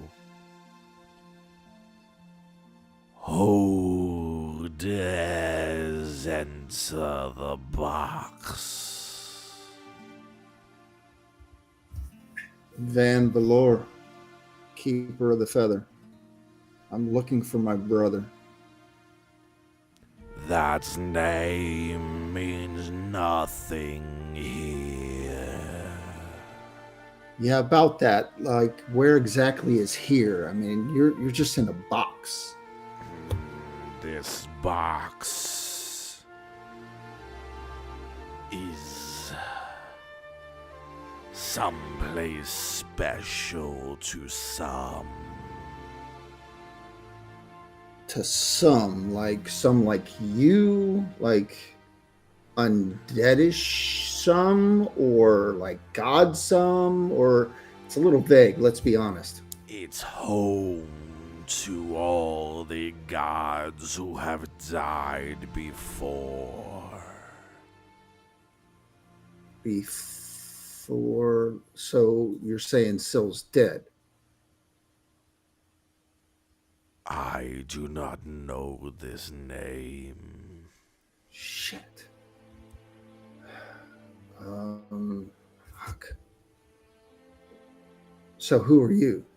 Do you surely have a name? I mean, I'm other than the patron of ravens. Like bro, dad, cousin. I have always been known as the patron of ravens.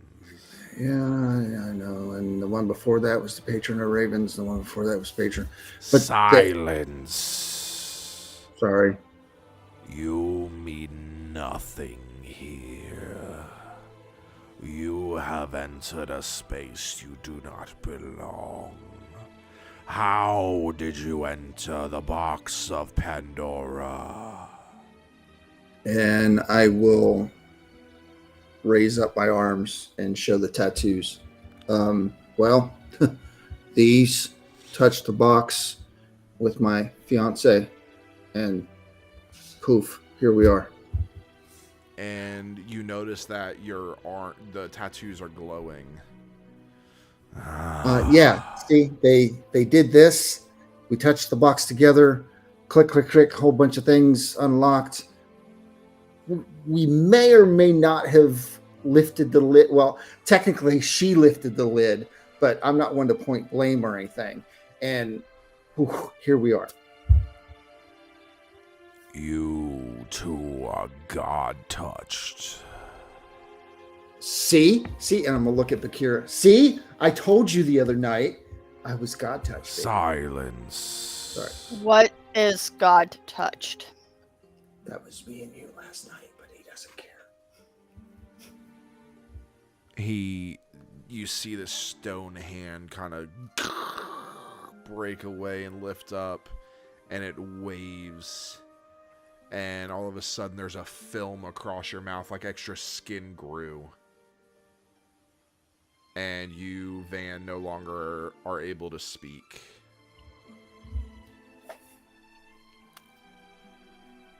The god touched come only when disaster is near. Zophos, got it. This name you speak, I have heard it before.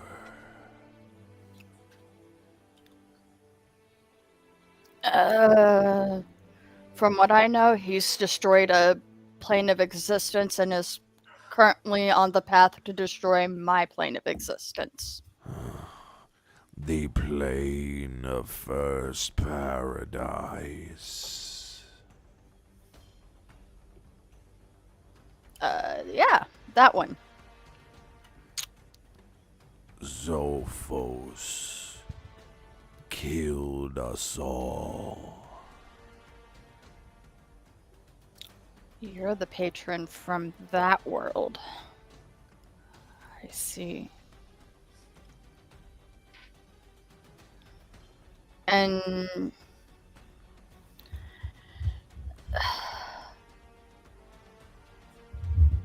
there must be a reason why myself, and my fiance were brought here.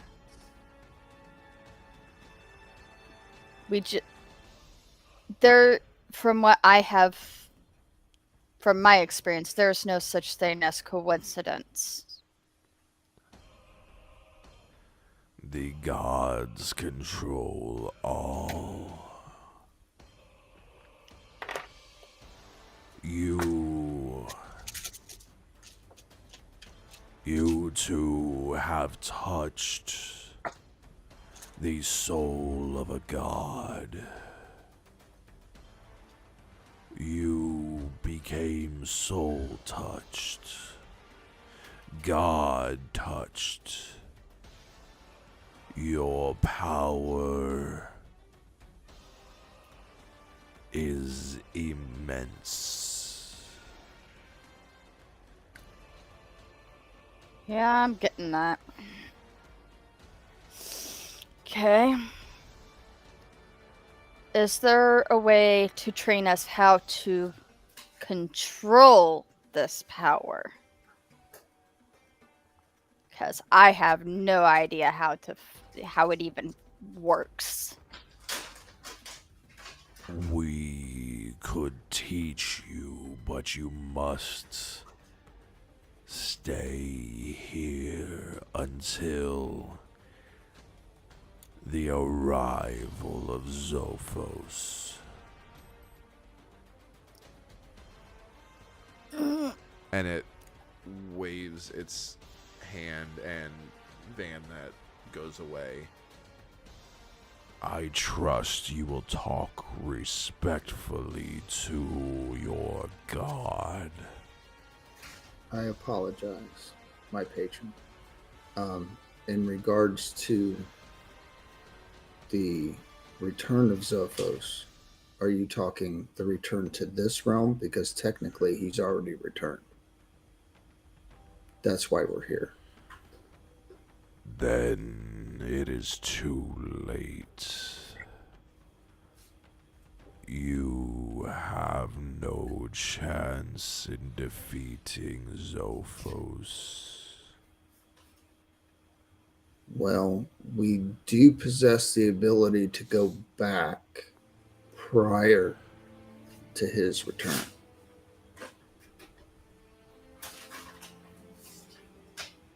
It does not matter, as Zophos possesses the same ability.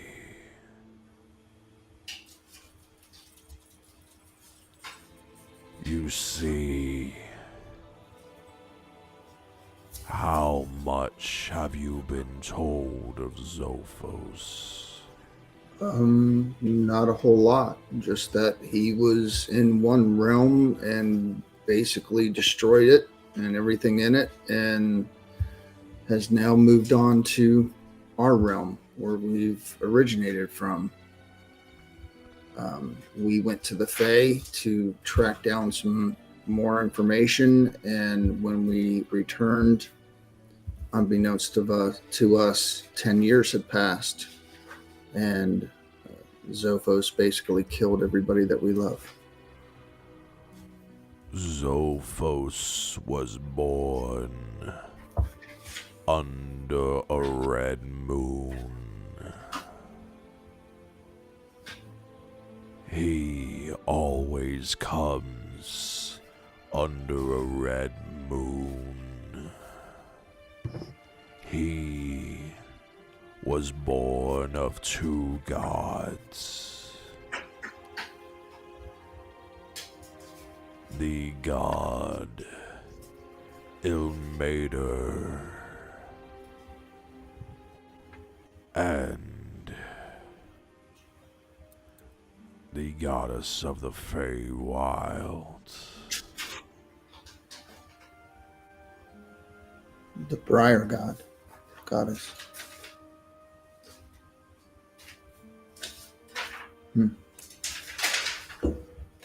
So, is there a chance to send him somewhere else if he's not to be defeated then? He will only return over and over until he wins. Your only hope is to gain an army that outmatches his. He is a god. You need gods. Well, that's kind of what we're trying to do. Unfortunately, right now we're kind of in short supply of gods. They are at war, are they not? They are. Your only hope is to stop that war and convince them to fight along with you. And how do we stop warring gods?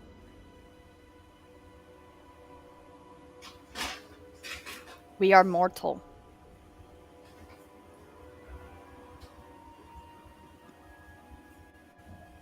That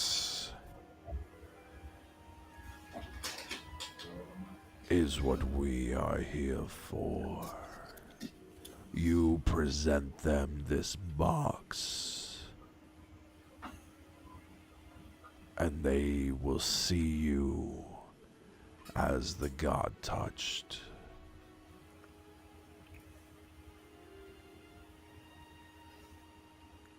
They will listen to you.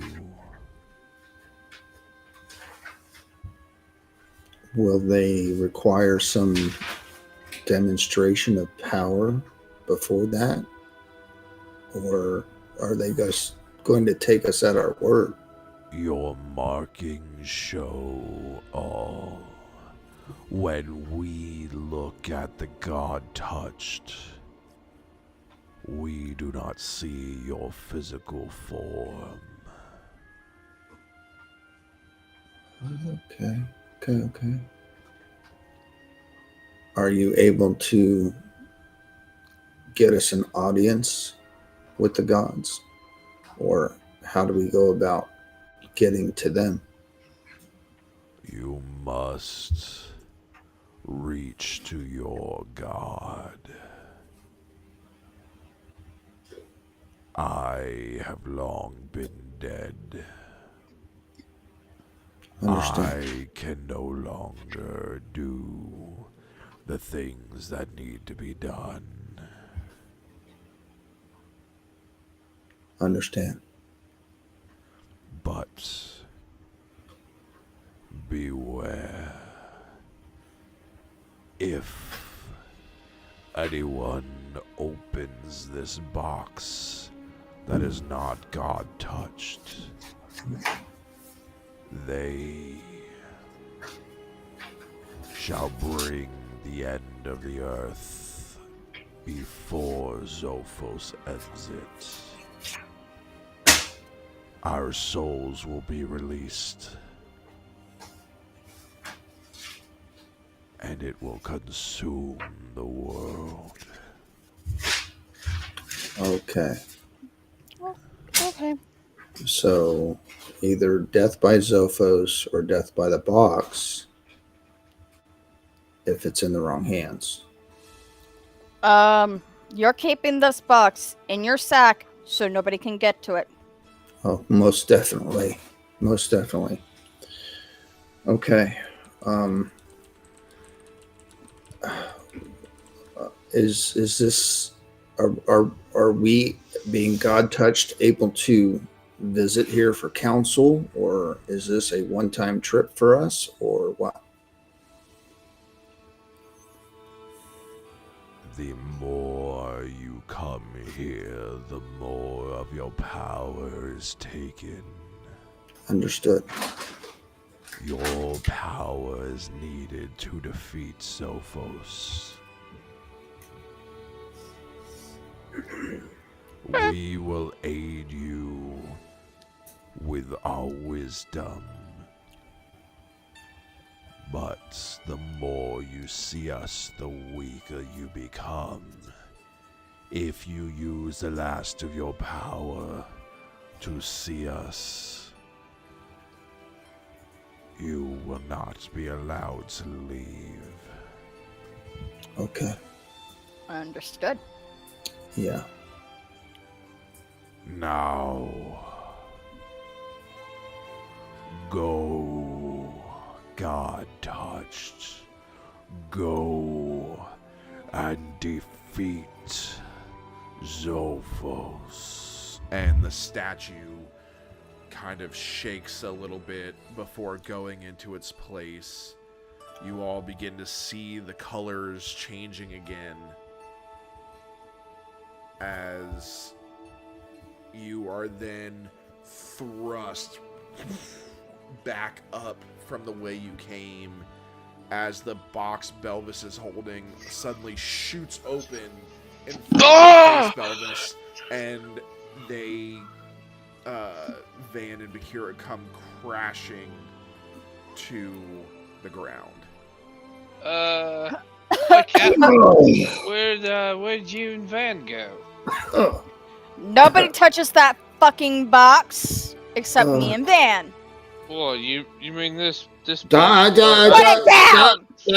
Put it the fuck down.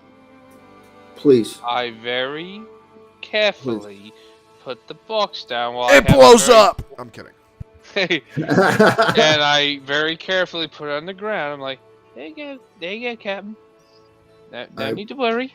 I will immediately grab the box and put it in the sack. What's so special about it? Where'd you go?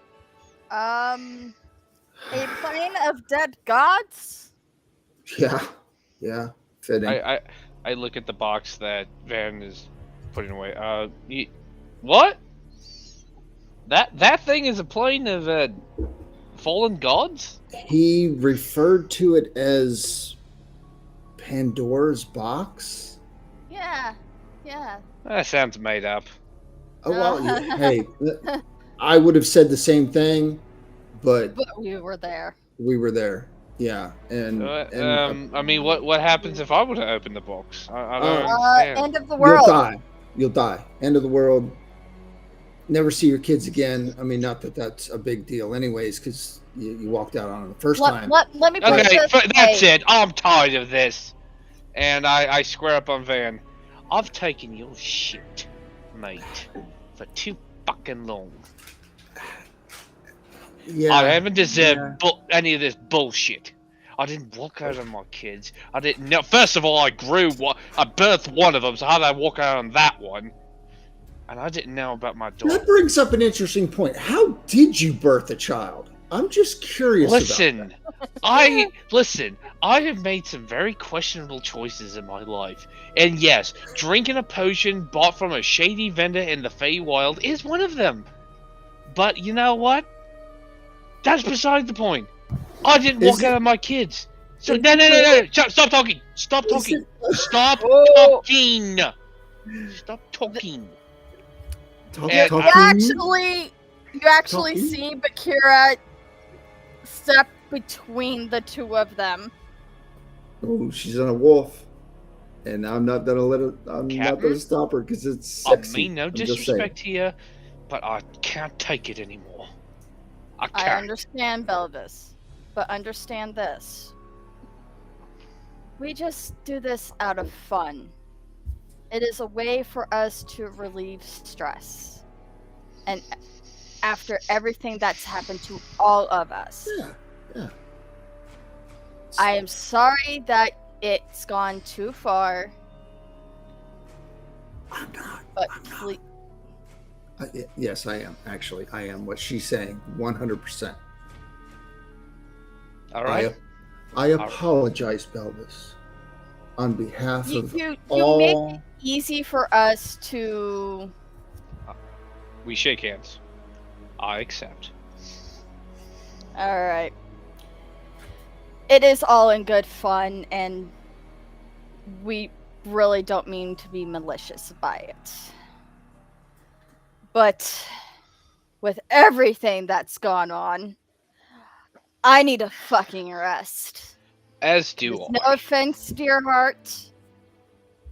As I look to Van. I don't have the energy to wolf out again. So I'm going to take my happy ass straight to bed. I love when you say that. All right. Understood. I'm going to bed as well. Good night, everyone. Van, please, for the love of all things, hide that box somewhere where you can't just accidentally, or someone can accidentally kick it open. Like Argos. Oh wait. Oh wait. Oh. Hey, could I have the box? Oh wait. I will definitely. Or Arlie touch the box.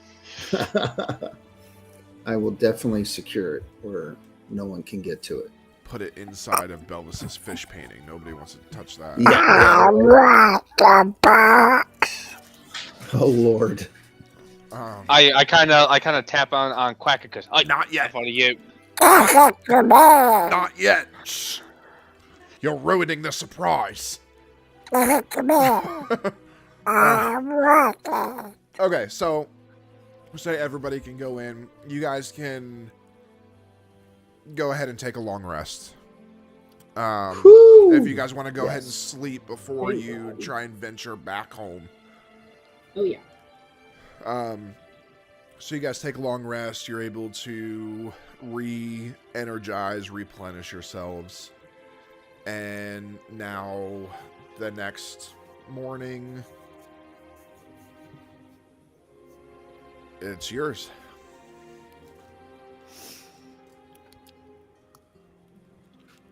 I'm gonna go. I'm gonna be talking to Elowen. Okay.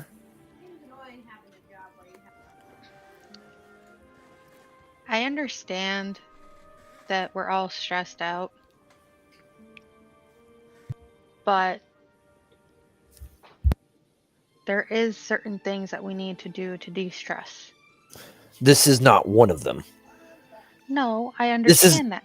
No. You don't understand. I've been on the other side. I've been on the other side of that coin. And you want to bring a little baby dog dino thing with us?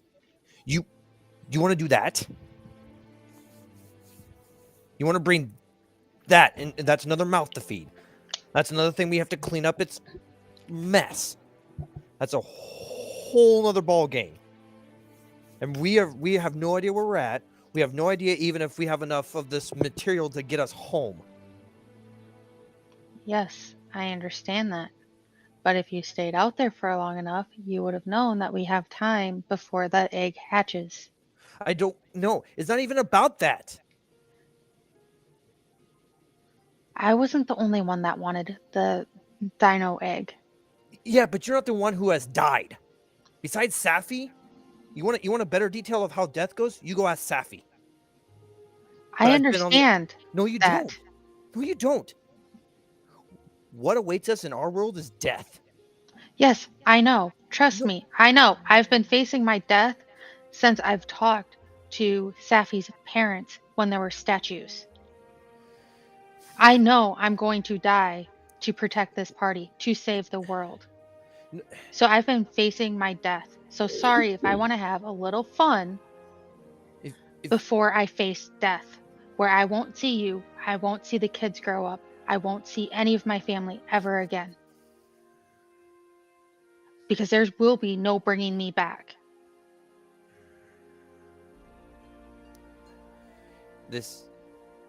this is, I think this is a horrible decision. A It horrible might choice. be. No, I think it's a But- horrible choice. If you guys want to bring this dinosaur baby with us, then go for it. I do not care. I will not care for it. And if it gets into my room, I will not hesitate to drop it off at the next stop we make. And it it'll won't have get to. into your room. I don't want it anywhere near my room. Fine. I don't want to take care of it. I don't want to maintain it. I don't want to do anything with it. If you guys want to keep your little pet, that's fine. But I will not be responsible for what happens to it. I'm personally responsible for my family, and that thing is not a part of it. So if you guys want to keep it, you guys are going to maintain and take care of it. So I'm not going to deal with this. Like, you guys go have fun. I'm not dealing with this. I'm going to focus on I'm going to figure out how to way not to get everybody killed. Yeah, don't you think I try to figure that out too? As I walk out the door and slam it.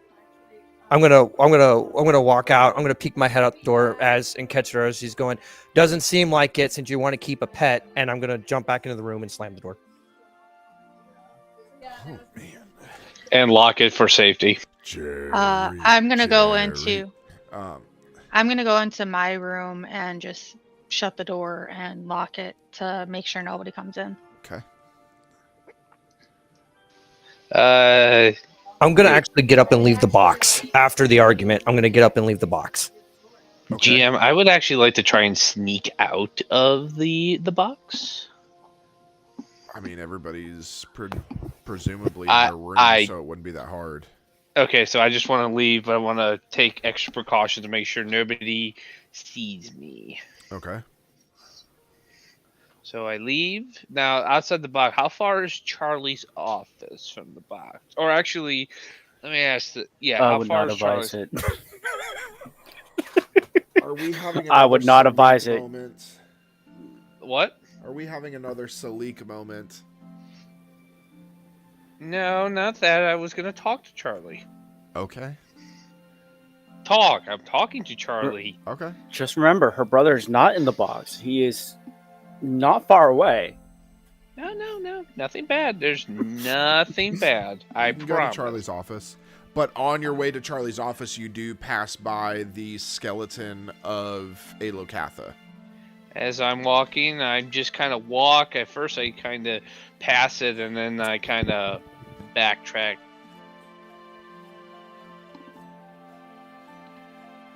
Uncle Melvin?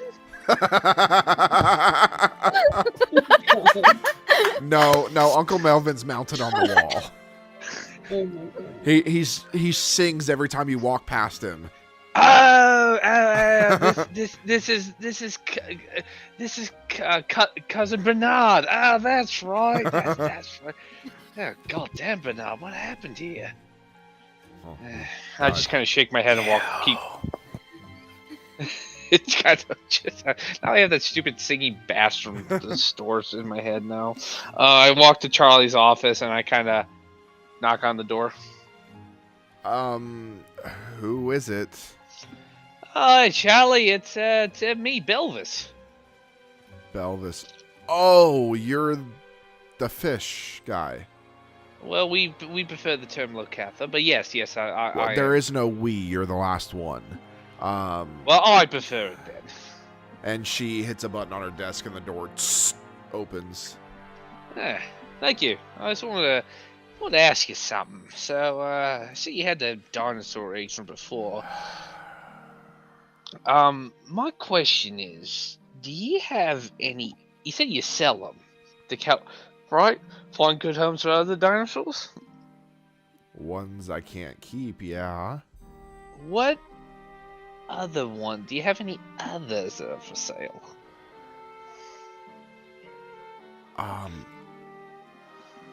I might, but I don't know if you'd make a good parent.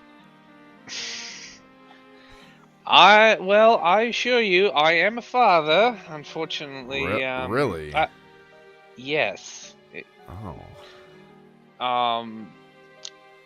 Well, you see, it's a bit complicated. My children have passed on before me, and I was just... They're dead. Yeah.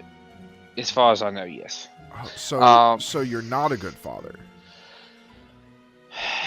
I take a breath and try and control my anger, because this is not the same Charlie. Even though the same Charlie would say it. I don't think so. To fuck around with you, yes, Absolutely she would. Yeah. Absolutely would. I just live in denial. Wow, I didn't know Lakatha were from Egypt. Oh, ha ha ha! God, the corny dad jokes are back. I mean, you can't say the dad jokes because your kids are dead. So. Wow, we just rolled right into the darkest shit joke. Okay. But Charlie, I just want to ask: do you have any other dinosaur eggs that I can purchase for me to raise myself? Please, I'm asking you. Something that doesn't require, as much as I want to, something that doesn't require it to live in water constantly, because that's going to be a bit hard. So basically, one of the skeletons there. A living dinosaur. The only eggs that I have right now are, I have a T-Rex egg and a Megaraptor egg. That's it. DM, just out of character, a Megaraptor. How big is a Megaraptor? I forget. Is it like Twice the the size Utah, of a regular raptor? like Utah Raptor size? Yeah. Can I have the Utah Raptor? I mean the Megaraptor. No. Hey, none of you are here. You can't object. I can pop in whenever.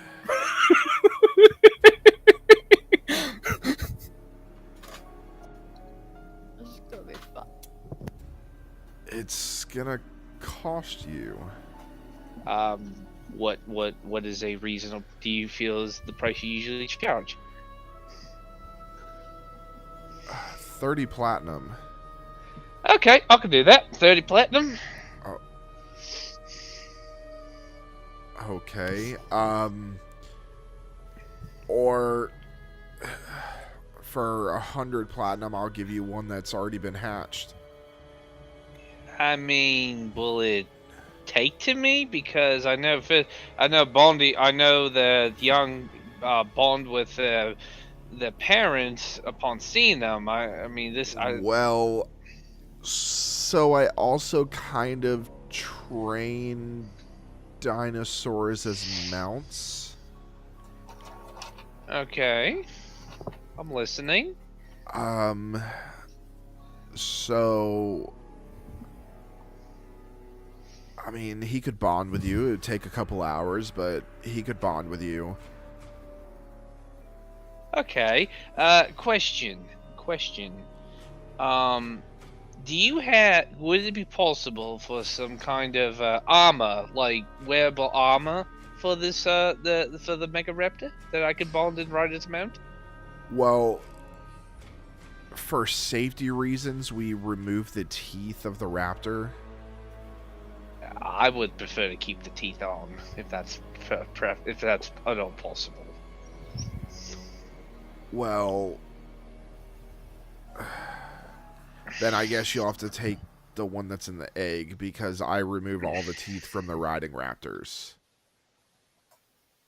What about the claws? The claws and the the claws and the talons on the feet. You mean the dew claw? Yeah, that's it. Sorry, I'm not as well versed in dinology as I'm sure you are. They're still there. We just file them down. How long do these raptors take to mature? I don't mean to throw a million questions at you. I mean, apparently with your track record, he won't live long enough to mature. You you don't know my track record. You just told me your kids are dead. That they No, but outlived you. Or that you outlived them. Yeah, well, that's not because of me. Well, a good parent would have brought their kids with them. But, anyways. A few years, I guess.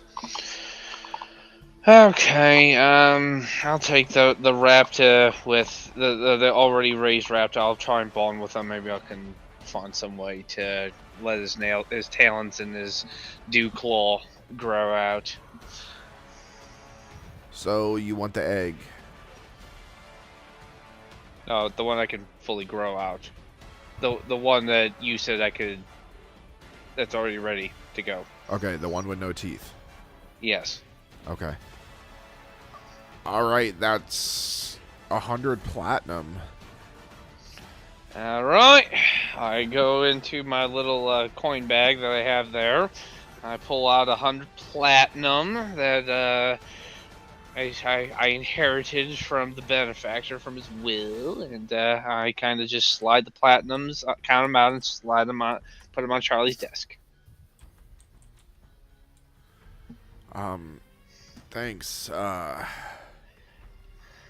Well, I guess let's go this way. And she leads you out over the next couple hours. She goes ahead and gets you bonded to this large mega raptor. Is it male or female? This one's a female.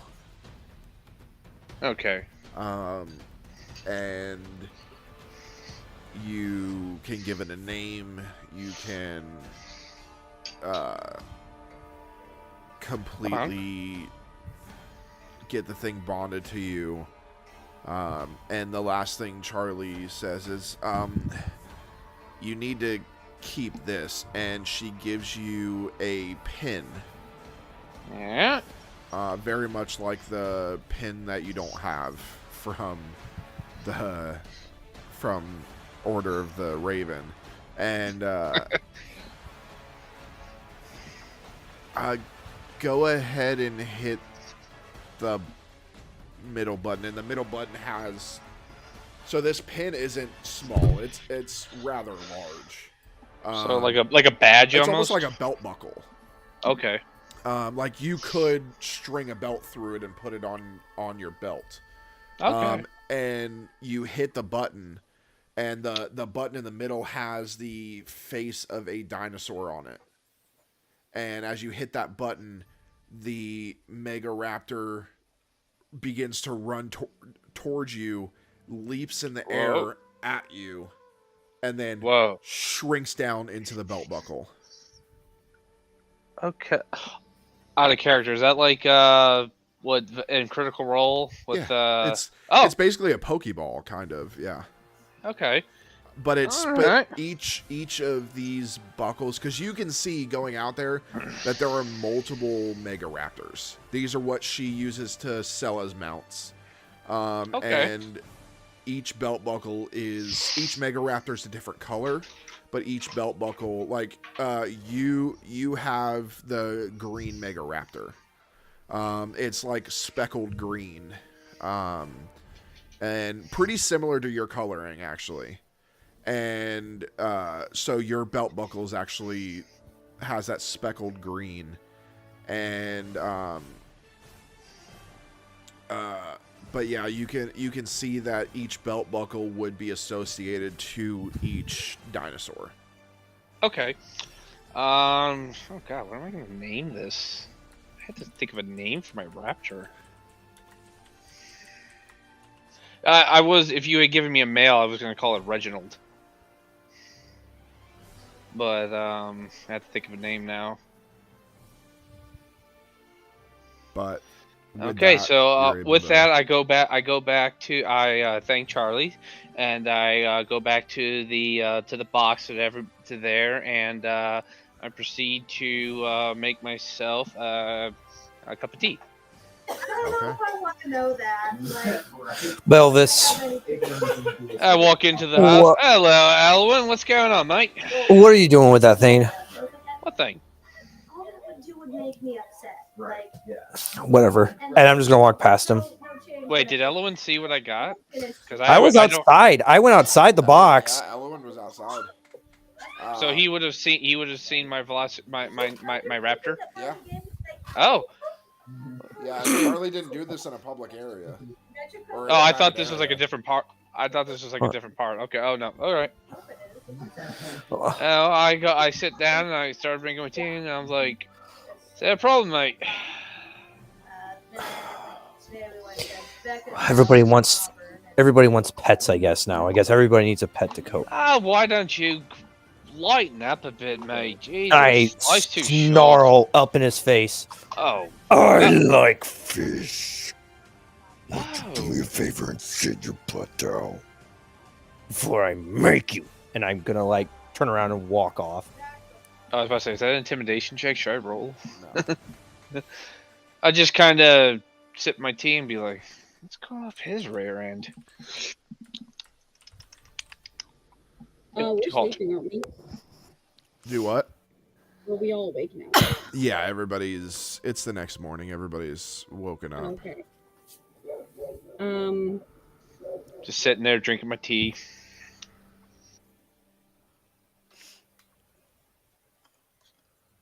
It's everybody. I'm gonna Ellen, walk what are into you my doing? sister's office, not knowing Belvis is there, just to talk to her. Can I just do a quick perception check, making sure nobody is around? Sure. Okay, perception. Ooh, I do like my perception. Yikes! 24. As far as you can tell, nobody's around. Okay, I'm gonna go behind a tree, and I'm gonna cast plain. No, no, it's not a spell. I checked. I'm kidding. I'm gonna cast plain shift. Okay. And specify the place where I died and walk through it. Okay. Would you like this to be a table clearing? Yes. Okay. I am going to need everybody to take your headphones off. Okay. And I will let you guys know when you can come back.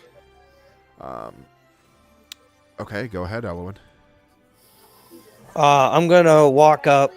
Do I see anybody around? No. There's just a hand with broken cages. Okay. I'm gonna just yell out to anybody that's watching. I come with an offer to deal with Zophos. And I'm just gonna sit there for a minute and wait. Okay. A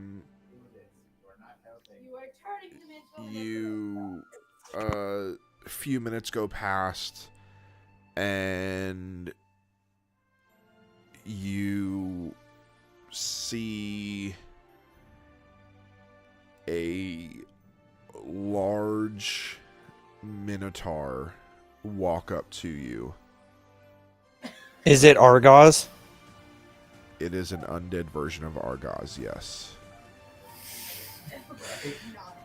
Hey, Granddad. I need to speak to him. What do you want to say?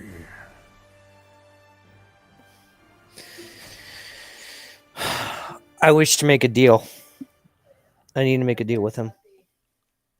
With Zophos. Yes. What deal? On my side with his What do I offer or what do I want? Both. I want to ensure my party is currently distracted behind their heroism. I wish that when Zophos eventually takes over the world, that he spares my family. In exchange, I will offer up my eyes, ears for Zophos. You wish to be his informant. That, or if he needs to see where we are, that he can temporarily look where we're at through his eyes, through my eyes. Hear what I hear. He will spare your family in exchange for the lives of your friends. When the time comes, when he comes back, my family for my friends. Yes. That includes everybody related to me, my family, my wife, kids. But you must separate Bakira and Van. Together, they do too much. I need to separate those two. Or remove their tattoos.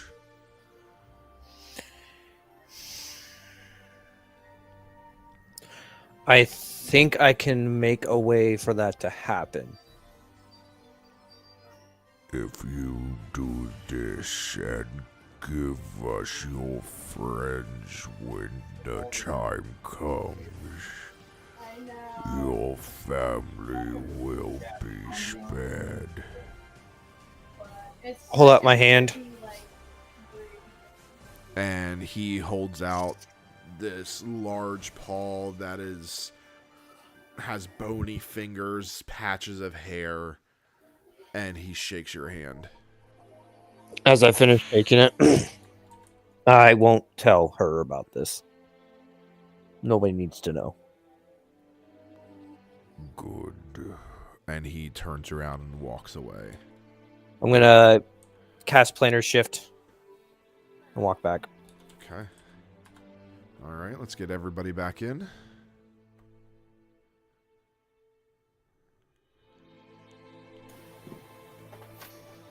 All right. Secrets only the audience knows.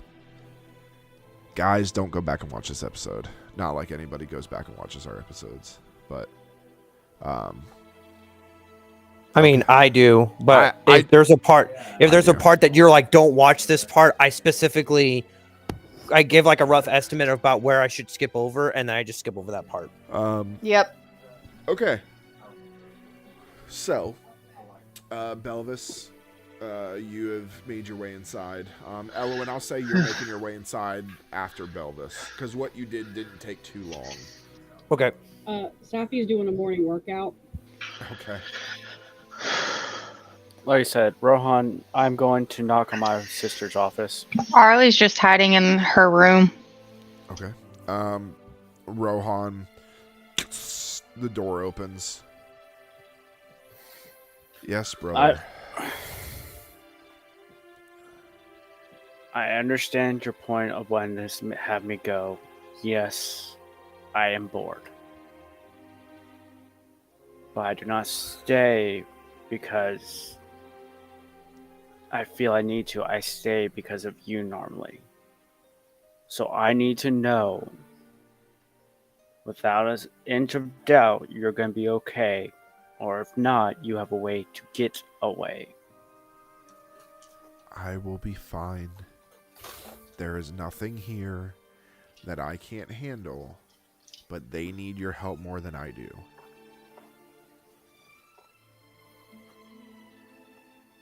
You owe me a new bow after I get back. I mean, I have one here that I just finished making. I actually coded it to your hands.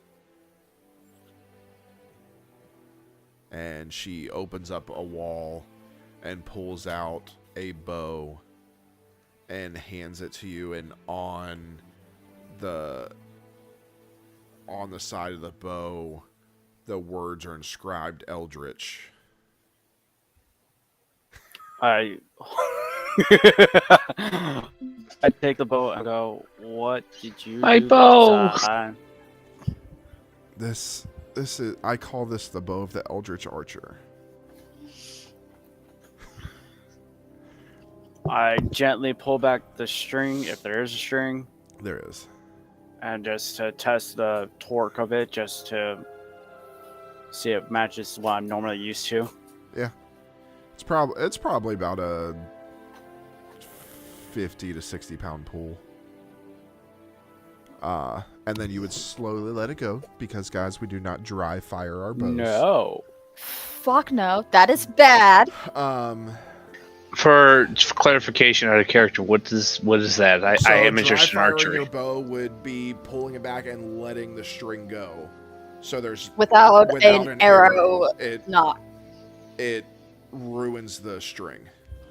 Yeah. Okay. In that As case, well it as would the do bow. more than ruin it. It would shatter that bow. Yeah, with a 60 pound pull, it would completely shatter it.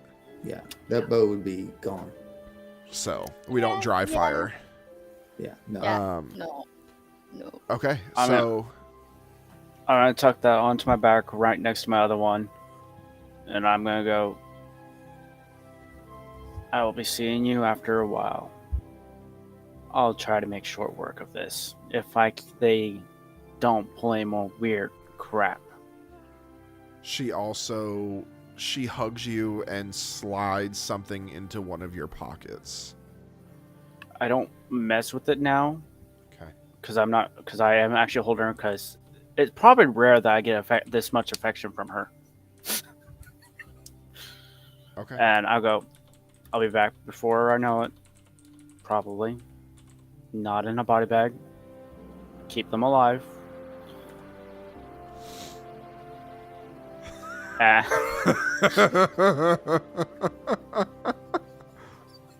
I just whispered him what she gave him.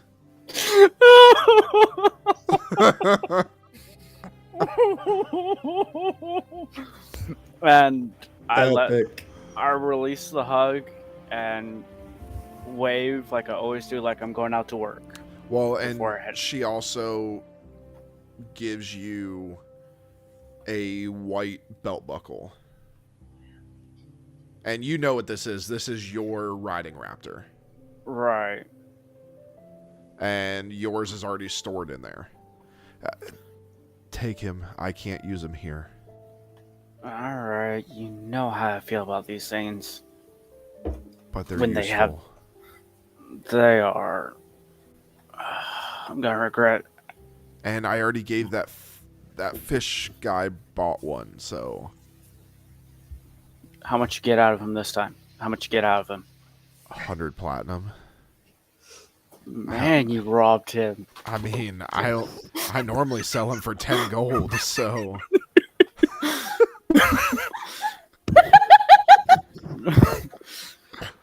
Somehow I think that's par for the course. He's an easy mark. He is. Well, it's not Just- really my money. He's the one that also made the duck's ring that I told you about yesterday. I should have charged him more. Yeah. Who knows? You could have got 1,000 platinum out of him. Anyways, be safe. If the others want a riding raptor, they can come to me. We'll do the bonding and we'll get it taken care of. But be safe. Do we have? Is there a way to pick up the feed for these things before we go, so that they don't die? So I'll say that they are actually fed when they're inside the buckle.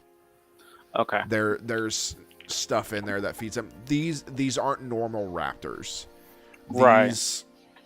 These personally that these are mixed with a bit of technology. Right. She basically made mecha raptors. Instead of mega raptors, they're mecha raptors. Okay. So I'm actually going to ask for if I can take... do you still have that herbology lab that you're getting more of those plants out to the herbivores? Yeah. I'm going to take some for that egg. They'll take care of it, but I'll give them that. We can give them that at least to feed it, if it makes it. Just be careful. Normally when I'm not surrounded by weird people. And she sits back down in her seat and begins to work as you depart. Yeah, and I'm going to take the first one of them I see, and I'm going to bring them with me to the lab to get the plant. Okay. So, whoever wants to be dragged along. I mean, I'm probably in the main, area doing my workout stuff, so... I make a cup of... I have my tea, but I also make another cup of tea for Arlie, and I kind of go to the door and knock gently. Arlie, I don't know if you're awake, but I got you some tea. That a nice, soothing chamomile one you like.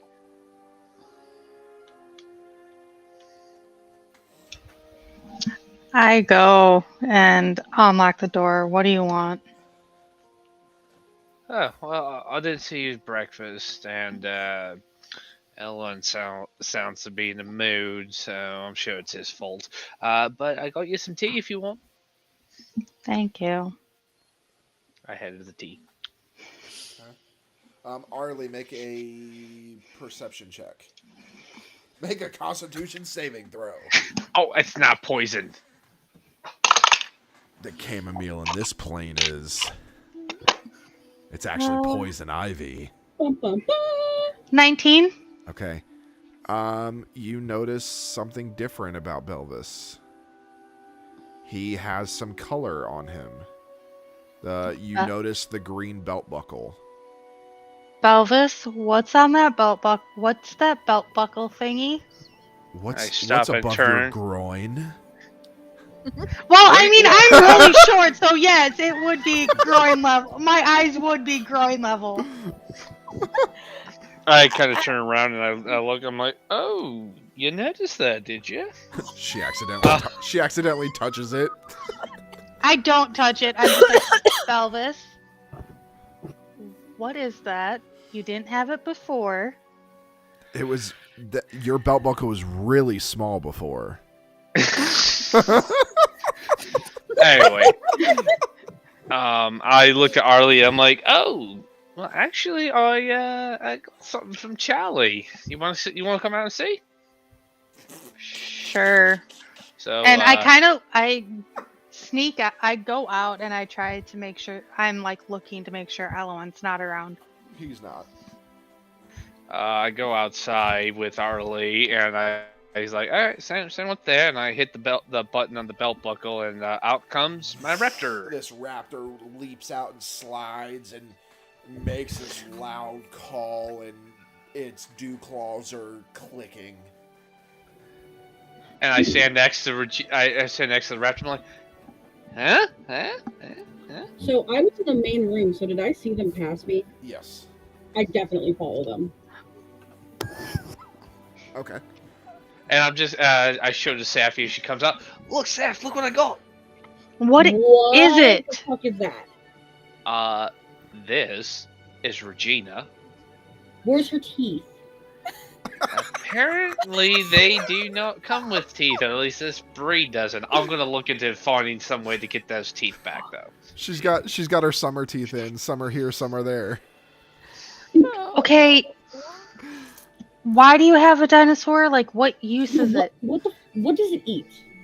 Well, according to the manual that I got, I pull out the. Did he get a manual for it, DM or GM? So when you naturally put the belt buckle on, you gain the knowledge on how to use everything. So inside the belt buckle, where the thing, where Regina sleeps and everything, when she's not around, she feeds in there. Okay. Do you have to resupply that? I don't believe so. I think it just happens automatically. Okay. Where does it do its business? Listen, inside the belt buckle. Why are you asking all these simple eating- questions? Be careful. Where it's Regina might burn a book or something. Okay, what use is a toothless dinosaur? Yeah, what is it? What is it for? Well, so I kind of climb onto Regina's. There's a saddle there, right? Yeah. It's And I pink. climb on the saddle, and It's I was pink. like, "What? What's up?" Your saddle is pink. Okay. It is Regina. I jump on this leather, pink salmon colored. Oh no, it's hot pink. Hot Oh, neon it pink. is. You're riding Regina George. It's not that. It's just Regina, not Regina George. I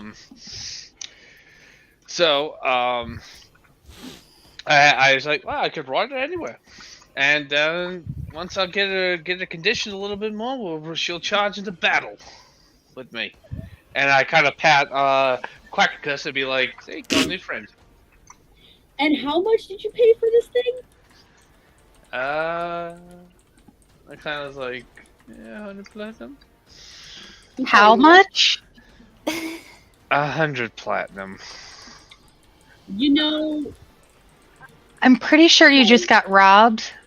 yeah, that was daytime robbery, I'm pretty sure. But I mean, I could be wrong. This is a dinosaur, and I don't really know what they're worth in here. But Does he see me, GM? No. can I get one? I mean, ask Charlie. She's the one that gave this one. That got me this one. Do I see you don't have Rohan? to take care of it at all, and it's a free mount. You do. He's sneaking up behind Belvis. I'm gonna let Rohan do what he wants to do, and then I'm going to say something. I'm gonna basically spank the raptor's butt. Just say and go, ass. And go, yeehaw, little fish boy. Can I do an animal handling check to kind of counter that? No. The raptor spins around and actually snarls at Rohan. Easy, gal, easy. What you doing there, Rohan? Hey, Why Rohan. are you? How do why I you- get one of these? So then You go to I. my sister. And how much are they? 10 gold. What? Yeah, I can do that. I'm start walking to Charlie. Yeah, I'm gonna follow Safi, and we're gonna walk. I'm gonna walk to Charlie. Okay. Hey, Fishman, since you're now by yourself, you're gonna come with me real quickly. Where are we going? I don't feel like going with you. To get Barely food know for it. the dinosaur and the egg. All right. Um, I kind of away. turn Regina around, start riding. Whoa. Put it following away. flip to Arlie and Safi. I'm gonna knock on the door. Who is it? It's your blue friend. I don't have any friends. Okay, it's the short one and the tall, angry one. The door opens. I thought you guys were leaving. I was told to come here for I think they called it a raptor. Oh. Sure. Can I get a blue one? Yeah, it's gonna be 10 platinum. Your brother already told us they're 10 gold. Oh, my brother's not the one that trained these things. Yeah, that's true. My brother's an idiot. Can I make an insight check? Sure. For what? I don't know if I believe that her brother's really an idiot. Well, And she thinks he's an idiot. Okay. Can I do an insight check to see if she's lying, or can I see if she's lying about the price? Sure. Is that an insight? Sure. I'm gonna cast guidance on myself.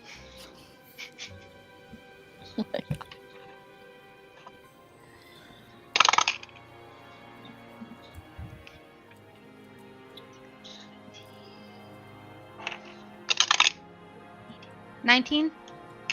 Okay. Yeah, you can tell she's kind of stretching the price. How much are they really? This isn't Fishman, who's an idiot that doesn't know how to bargain. Give me 50 gold each. That's a better price, right, Safi? I have 25 because I died and I have not paid my cents. I'll get yours. I mean, I have 25. I can cover half. I'll just be broke. No, I got it. I have I can get plenty those of gold. tokens. Grandma left me plenty of her gold when. Okay. Well, Thanks. yeah, I mean, unfortunately, Safi was killed by somebody, and her gold was who then took all of her gold. I didn't take all of her gold. You guys all took her stuff. Okay, hey, no, we And if- didn't. I was gonna say, and if it wasn't taken, Argos threw it around. So if you Lau guys took all her stuff. Yeah. And you killed Lau. Yeah, Lau took all her stuff, then you killed another person. Okay, technically, I didn't kill him. The I was DM was brave, Rob. controlling my character, telling me what to cast.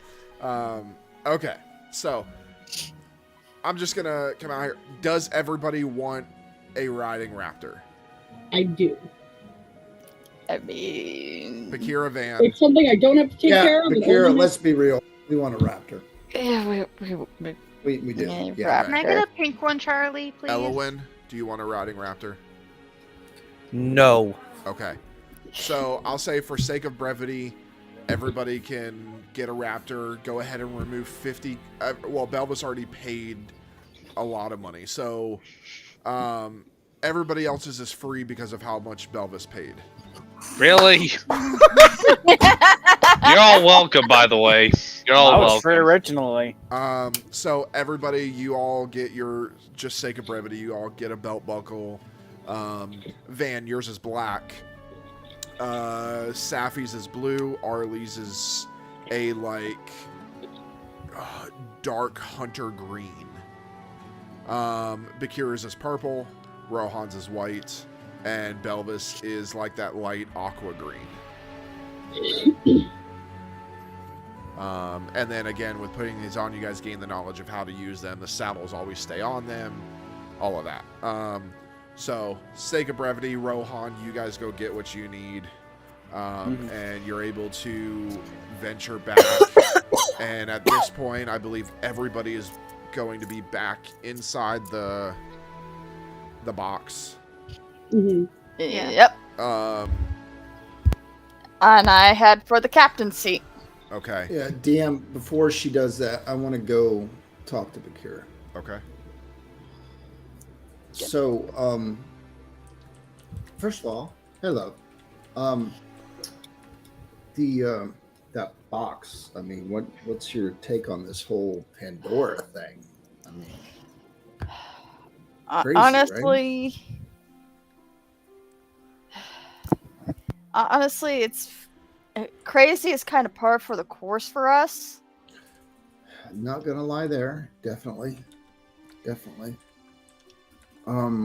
But If it will give us an advantage against Zophos, give us a way to get the gods to pull their heads out of their fucking divine asses. Yeah. And But- actually, be gods. And stop fighting amongst themselves, I think But this whole God touch thing, I mean, what was that about? I mean, I knew our tattoos were special, but to that extent, I mean, seriously, I mean, do we take it literally? Honestly, with how everything's gone, I'm gonna say yes. We probably literally have the powers of like a god within us, and we need to figure out how to fucking use it because it'll give us an advantage against fucking Zophos. I'm thinking we need every single advantage we can get. I agree 100%. Which brings up the point of how do we, where do we even go to start figuring out these tattoos? Wait a minute. Didn't that king, what was his name? Maresh. Maresh. He's Yes. very handsome. Well, yeah, he is very handsome. Where's that? Did you hear that voice? What was that? Yeah, he had tattoos. Yeah, And yeah, he did. his were powerful as well, right? I mean, they like lit up when he fought. Yeah. Maybe we need to talk to him at some point too. Problem with that is he's kind of currently dead with the rest of everybody. Yeah. So we need to get this thing to go back before, and I'm actually gonna try and do a perception check on using my hat and ahoy matey. And I will give her guidance. Okay. So I can try to figure out how to actually run this damn thing. Okay. So, come on. And guidance is what? D4. Okay. Thankfully, D4. So, and the perception.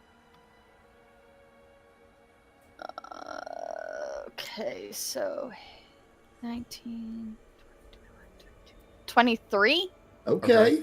Now you do remember that you guys need to load the Austrium into the whatever powers this. Right, we need to load the Austrium first. Okay, I can take care of that. I've got it in the pack. But I will say you do figure out how to punch in the exact coordinates that you need. You basically just punch in a time and a place, and that will, like, you would have to do some calculations to figure out the exact coordinates, but you'd be able to do it. Okay. Awesome. So I guess we need to go back to before Zophos. To before Zophos, just after we left the Fey, or just after we went to the Fey Wilds, but before Zophos. Right. Okay. And I'm going to aim for the courtyard of the keep. Okay. Good call. And then I say once we get there, we first of all make sure everybody's okay, and then we need to make contact with Maresh and then figure out how to get the gods involved. I mean, I can reach out to Syl once we're there back at the keep. Right. Well, you get in contact with Syl. We try to get in contact with Sobek. Yes. Sobek. I always liked that guy. Right. Yeah, he was straight Um, up. Yeah. Try to get in touch with. Try to see if Arlie can't get in touch with her family and Okay. see if they can't help us get our lovely little fucking backs to the other gods. Or how we can get our backs to the other gods. Okay. You think you can get us there? Not that I Let don't me- have faith, but you know. Let me We- get these coordinates put in. All right. I'll go fire up the furnace then. Okay, so Van, you go down and um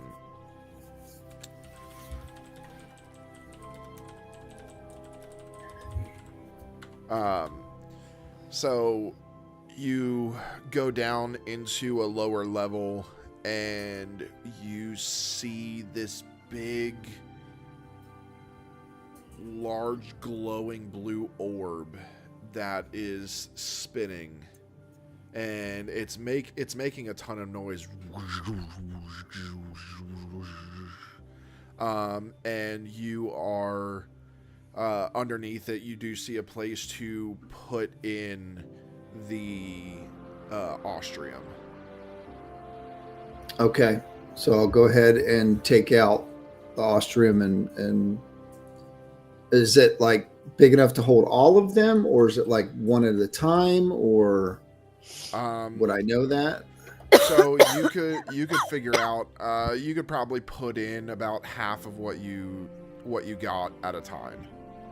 Okay. So I'll do that then and see what we need to do from there. So as you put half in and you close the door, you hear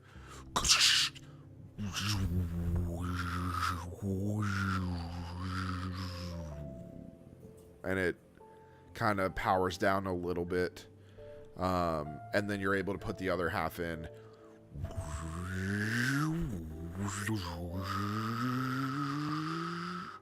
And it seems to be holding steady. Okay. I will activate the pin and let Bakira know that it's been fueled up and we're ready to go. Okay. All right. I punch in the intended time and coordinates. And I hit the button. Without everybody buckled in, okay.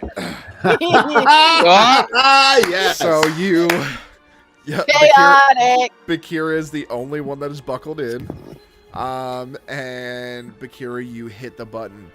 I need everybody to roll me strength saving throws. Oh no. Oh, fuck. You guys are going hyperspeed. Really? Hey, no. Basically, DM, yeah. can I use my lucky feet? Yes. Thank you. She rolled a natural Okay. one. Yes, she did. Arlie would have exploded with a natural one. Did you get another No. natural one? 18. 15. Okay. Okay. 15. 18 for me. Okay. Rohan got a 10. Oh god. Oh god. Safi, what'd you get? 21. Oh, So of course the anybody that barbarian was is fine. anybody that was under a 15, you are thrown against the walls of whatever room you're in, cracking your head. You take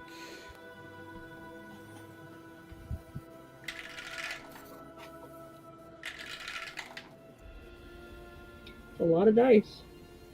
18 points of bludgeoning damage. What was the save again? I'm sorry. 15. Okay, I got a 15. Yeah, you're good. You take 18 points of bludgeoning damage. The rest of you manage to grab onto whatever's close and you're holding on as you're flying through, like that whole, like, cheeks flapping, and you guys are literally going hyperspeed. Like, think, for those of you that have seen it, think Spaceballs. Oh, fuck. Hey, I get that reference. Where he just guns it and they're... I get that reference. I get it. And finally, you snap into place. I need another strength saving throw for everybody Oh god. for this snapping back into place. Okay, good. I'm so good. Okay. I'm so- Okay, that's a dirty 20. Or Aw. that's a dirty 19 for me. 12. 12. Natural roast- 20, the so roasted 28. 12. Woo, Rohan! I got a 15. Okay. Bakira? Oh, no, you're strapped in. Wait, Never mind. You're good. I'm strapped in. I'm the one that's strapped in. Because oops. Bradley should have said something to Those of you everybody. under 15 take 13 points of bludgeoning damage. Ow! Does What anybody the go head first into a TV monitor? As you guys whiplash back into place, and you feel the box slide, and you hear a this like crash with this cracking, almost the cracking sound of wood, before you hear a I look over to Captain Bakira. Captain, would it have been more beneficial for you to warn us next first? Oops. I'm just rubbing my head like let's do it again. I just rub my head and it's like Bakira, warning Oops. next time, please. We'll do. Lesson learned. Sorry, guys. I'm still learning this thing. I get to my feet and I'm a little unsteady, but I'll be okay. All right. Unsteady. I exit the craft first. What is this? A UFO? Yes. Yeah. Belvis just walks out. What is this? Take me What's to that? your leader. Belvis is walking out like moonwalking. Not that kind Alright. of moonwalk. Please tell me I God, put Belvis those can't comments dance. in right. How do you know I Can I can't? roll? Can Have I you roll ever an seen a fish acrobatics check dance? for moonwalk? Sure. Have you ever seen Belvis? Have you ever seen a fish dance? I got moves. Okay. All right. For this one, I'm gonna bust out the Argos dice for this one. Okay. He lives with me. Oh, Natural no. 2. Oh no! Elwin breaks a foot trying to. I'm kidding. Looks like those like Argos, you've been burned by those dice.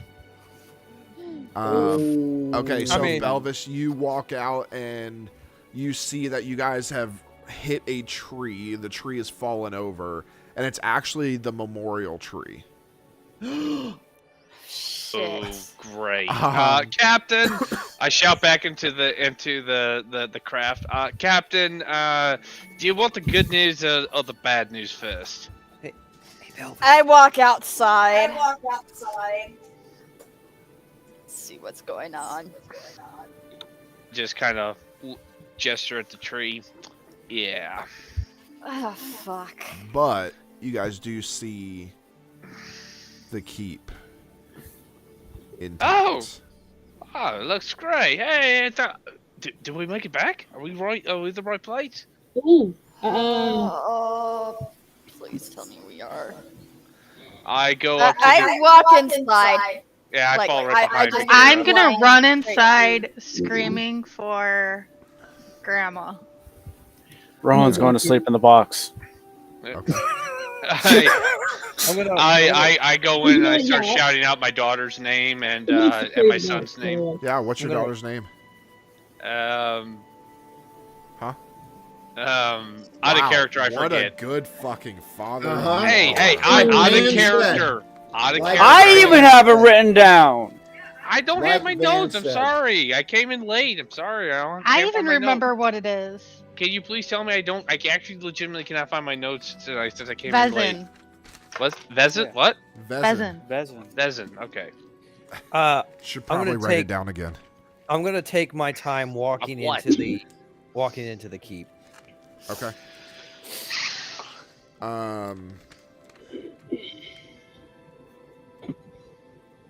Okay, so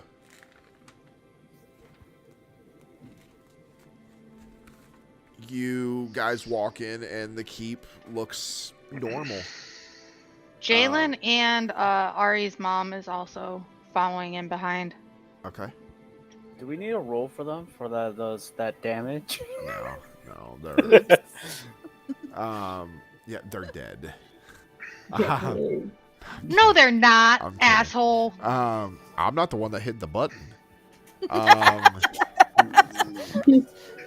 Yes, but I'm nice to Kara. I'm not nice to you. But you guys see everything is there. Everybody is back. You guys have landed probably about a day after you originally left. However, everybody has no idea what happened. They think that you were just getting back from the Feywilds. The first person you guys see is Charlie. I run it up and I'm like, hey Charlie, and I keep running Hi, until I can find Grandma. I walk by. I rush by Charlie. Say, "Hey, Charlie, good to see you."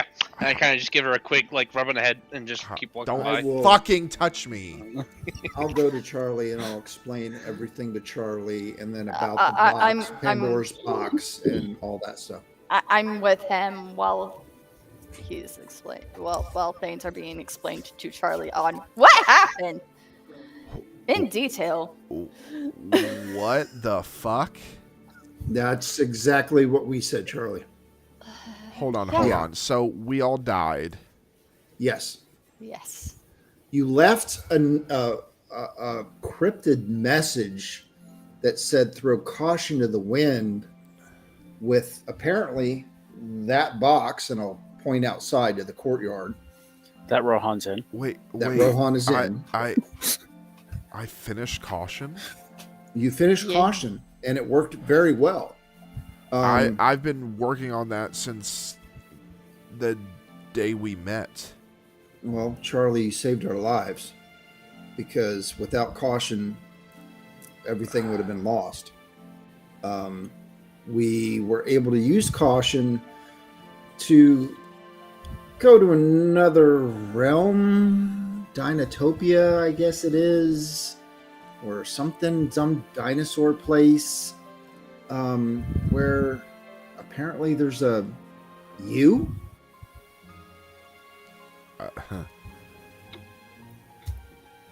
Yeah. Was she as smart as me? No, you are way smarter, Charlie. Way smarter. Listen. Wait, so if I got it working. You got it working. And that means we can go back and save Argos. Yeah. Maybe. I don't know. Belvis walking by. He's like, "Hey, when are we gonna get that thing out of the tree?" And I keep walking. Tree? What tree is he talking about? Ignore him. Don't worry about that. She did hand us that Charlie, the counterfeit Charlie, handed us a box, a contraption that reacted to our tattoos. Do you have it? I do. Let me see it. Not to let anybody open it that didn't have tattoos that was God touched or something. I'm not gonna open it. I just want to see it. And I will remove Pandora's box and hold it out. This is old. She said that you would probably know about it. We did, when we touched it, we went inside.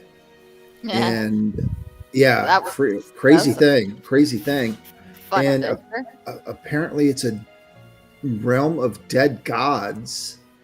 I spoke with the patron of ravens who said that he was the original, I guess, and that we possess the power and ability to stop Zophos, but we need the help of the gods.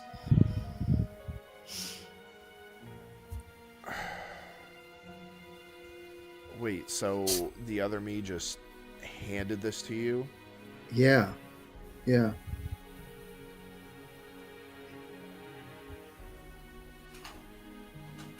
And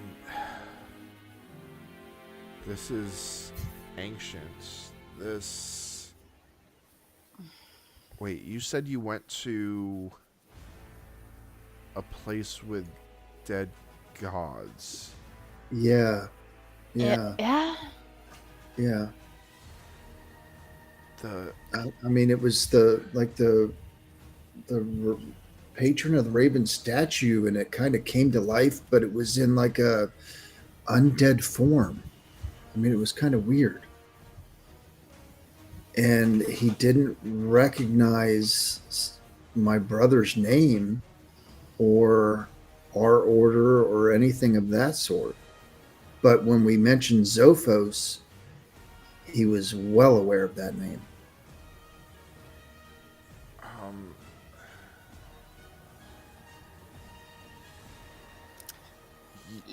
If you went to... No, this place isn't supposed to exist.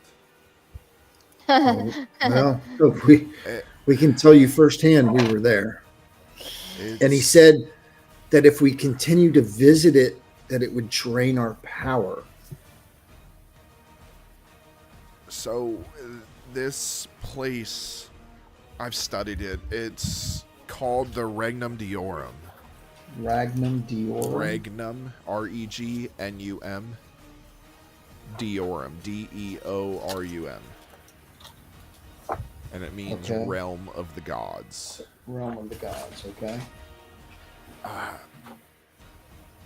Supposedly it's a place where gods go to die.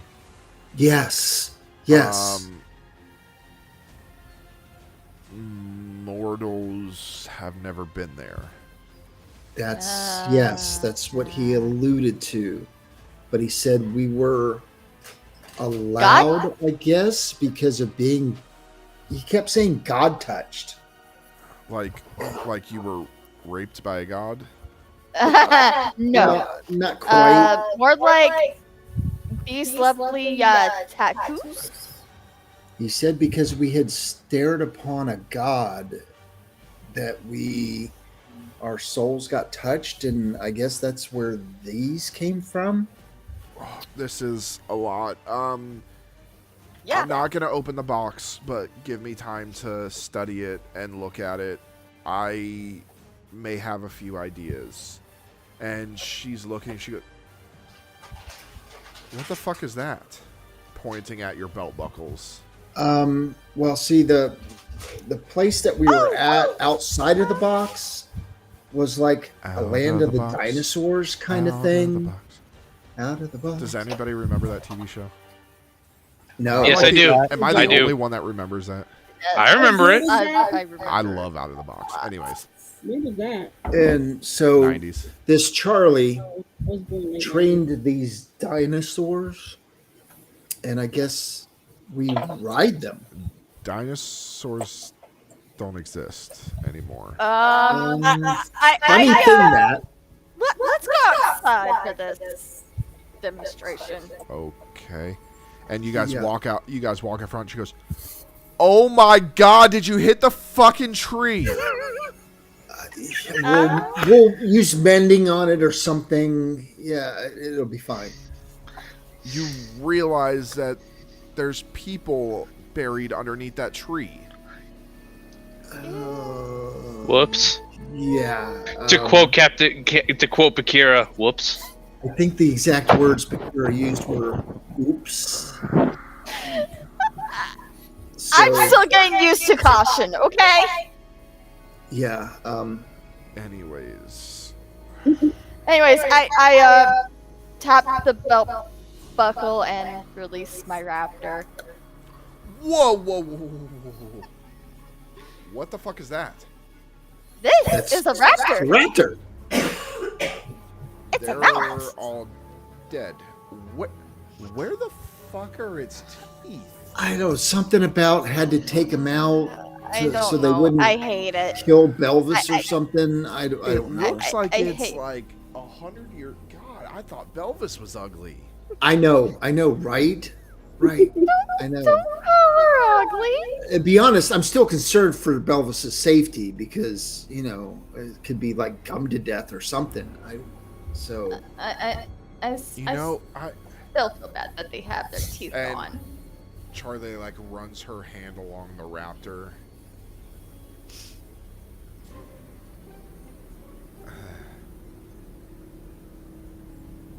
I have some ideas. We thought You you always might, do. Charlie. We thought you might. Well, I'm glad you guys are back, but let me go to my office. Let me figure this shit out. Let me do what I need to do. Oh, and also while you're doing that, he said something about the red moon. Zophos will return with the red moon. You're sure he said the red moon? Yeah. 100%. Absolutely. He'll return with the red moon. Always and forever. Unless he is stopped for good.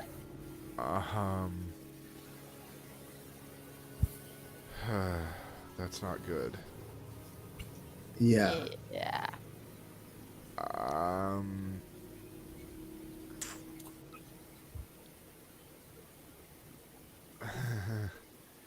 The red moon is almost here. Yeah. Yeah. It's supposed to be here tomorrow. Oh, shit. Oh! Oh, is that all? We got this. We only need to raise an army of gods, figure out how these tattoos work. Well, So listen, we're doing some caution. Listen, And, it's late. We have until tomorrow night at midnight. That's when the red moon's supposed to come. So we technically have a little over 48 hours. Let's all rest. Let's make sure that we're all good to go before we get too ahead of ourselves. Okay. Okay. This is gonna I'm be a gonna thing. go to my office now. And she walks away. I will say, for sake of brevity, everyone, you are able to meet with who you want to meet with. You're able to speak to who you want to speak to. And you all rest for the night. So can we take the long rest since Bakir injured us all? Yes, you can take a long rest. As you all are sleeping, you are all suddenly awakened by a loud boom. Almost the Bloody loudest hell. explosion you've ever heard. You all get up, you rush outside. In my And- jammies. Yeah, you see fire and brimstone raining from the sky, hitting the earth, impacting, dirt flying everywhere, and off over the horizon, you see a large magma titan beginning to rise, his head coming fully, and you all recognize this rising rather quickly to full size, about 50 feet in the air. as Zophos. Oh. And that's fuck. where we're going to end tonight. Oh no! Oh, Oh no! So, Oh shit. I want to thank God everybody for damn watching. Oh no! Please join us next week as we get to see Zophos, finally. We get to see if the team is ready for Zophos. We're not. Um, We're sure not. about We're totally not. so, We'll be fine. I will... one thing I forgot is the Dungeon Crate drawing. I did pick a winner. And that winner is Elena Rose. Hey. Eliana Rose. So, if what we will do is we will get all of your information, get your address, all of that stuff. And we will get that off to Dungeon Crate, and the box will be sent to you directly. And you will get a custom Dungeon Crate box. So congratulations for that. One of the members will reach out to you to get your information. But yeah, so please join us next week as we continue in this adventure and we see what is to come of Misery's End and Zophos. A reminder that part 1 of our podcast was released on Friday. It has already reached globally. yeah, that's and awesome. part 2 will be released next Friday. So please look for that. And if there is nothing else, please join us next week as we roll the damn dice. Good night, everybody. No.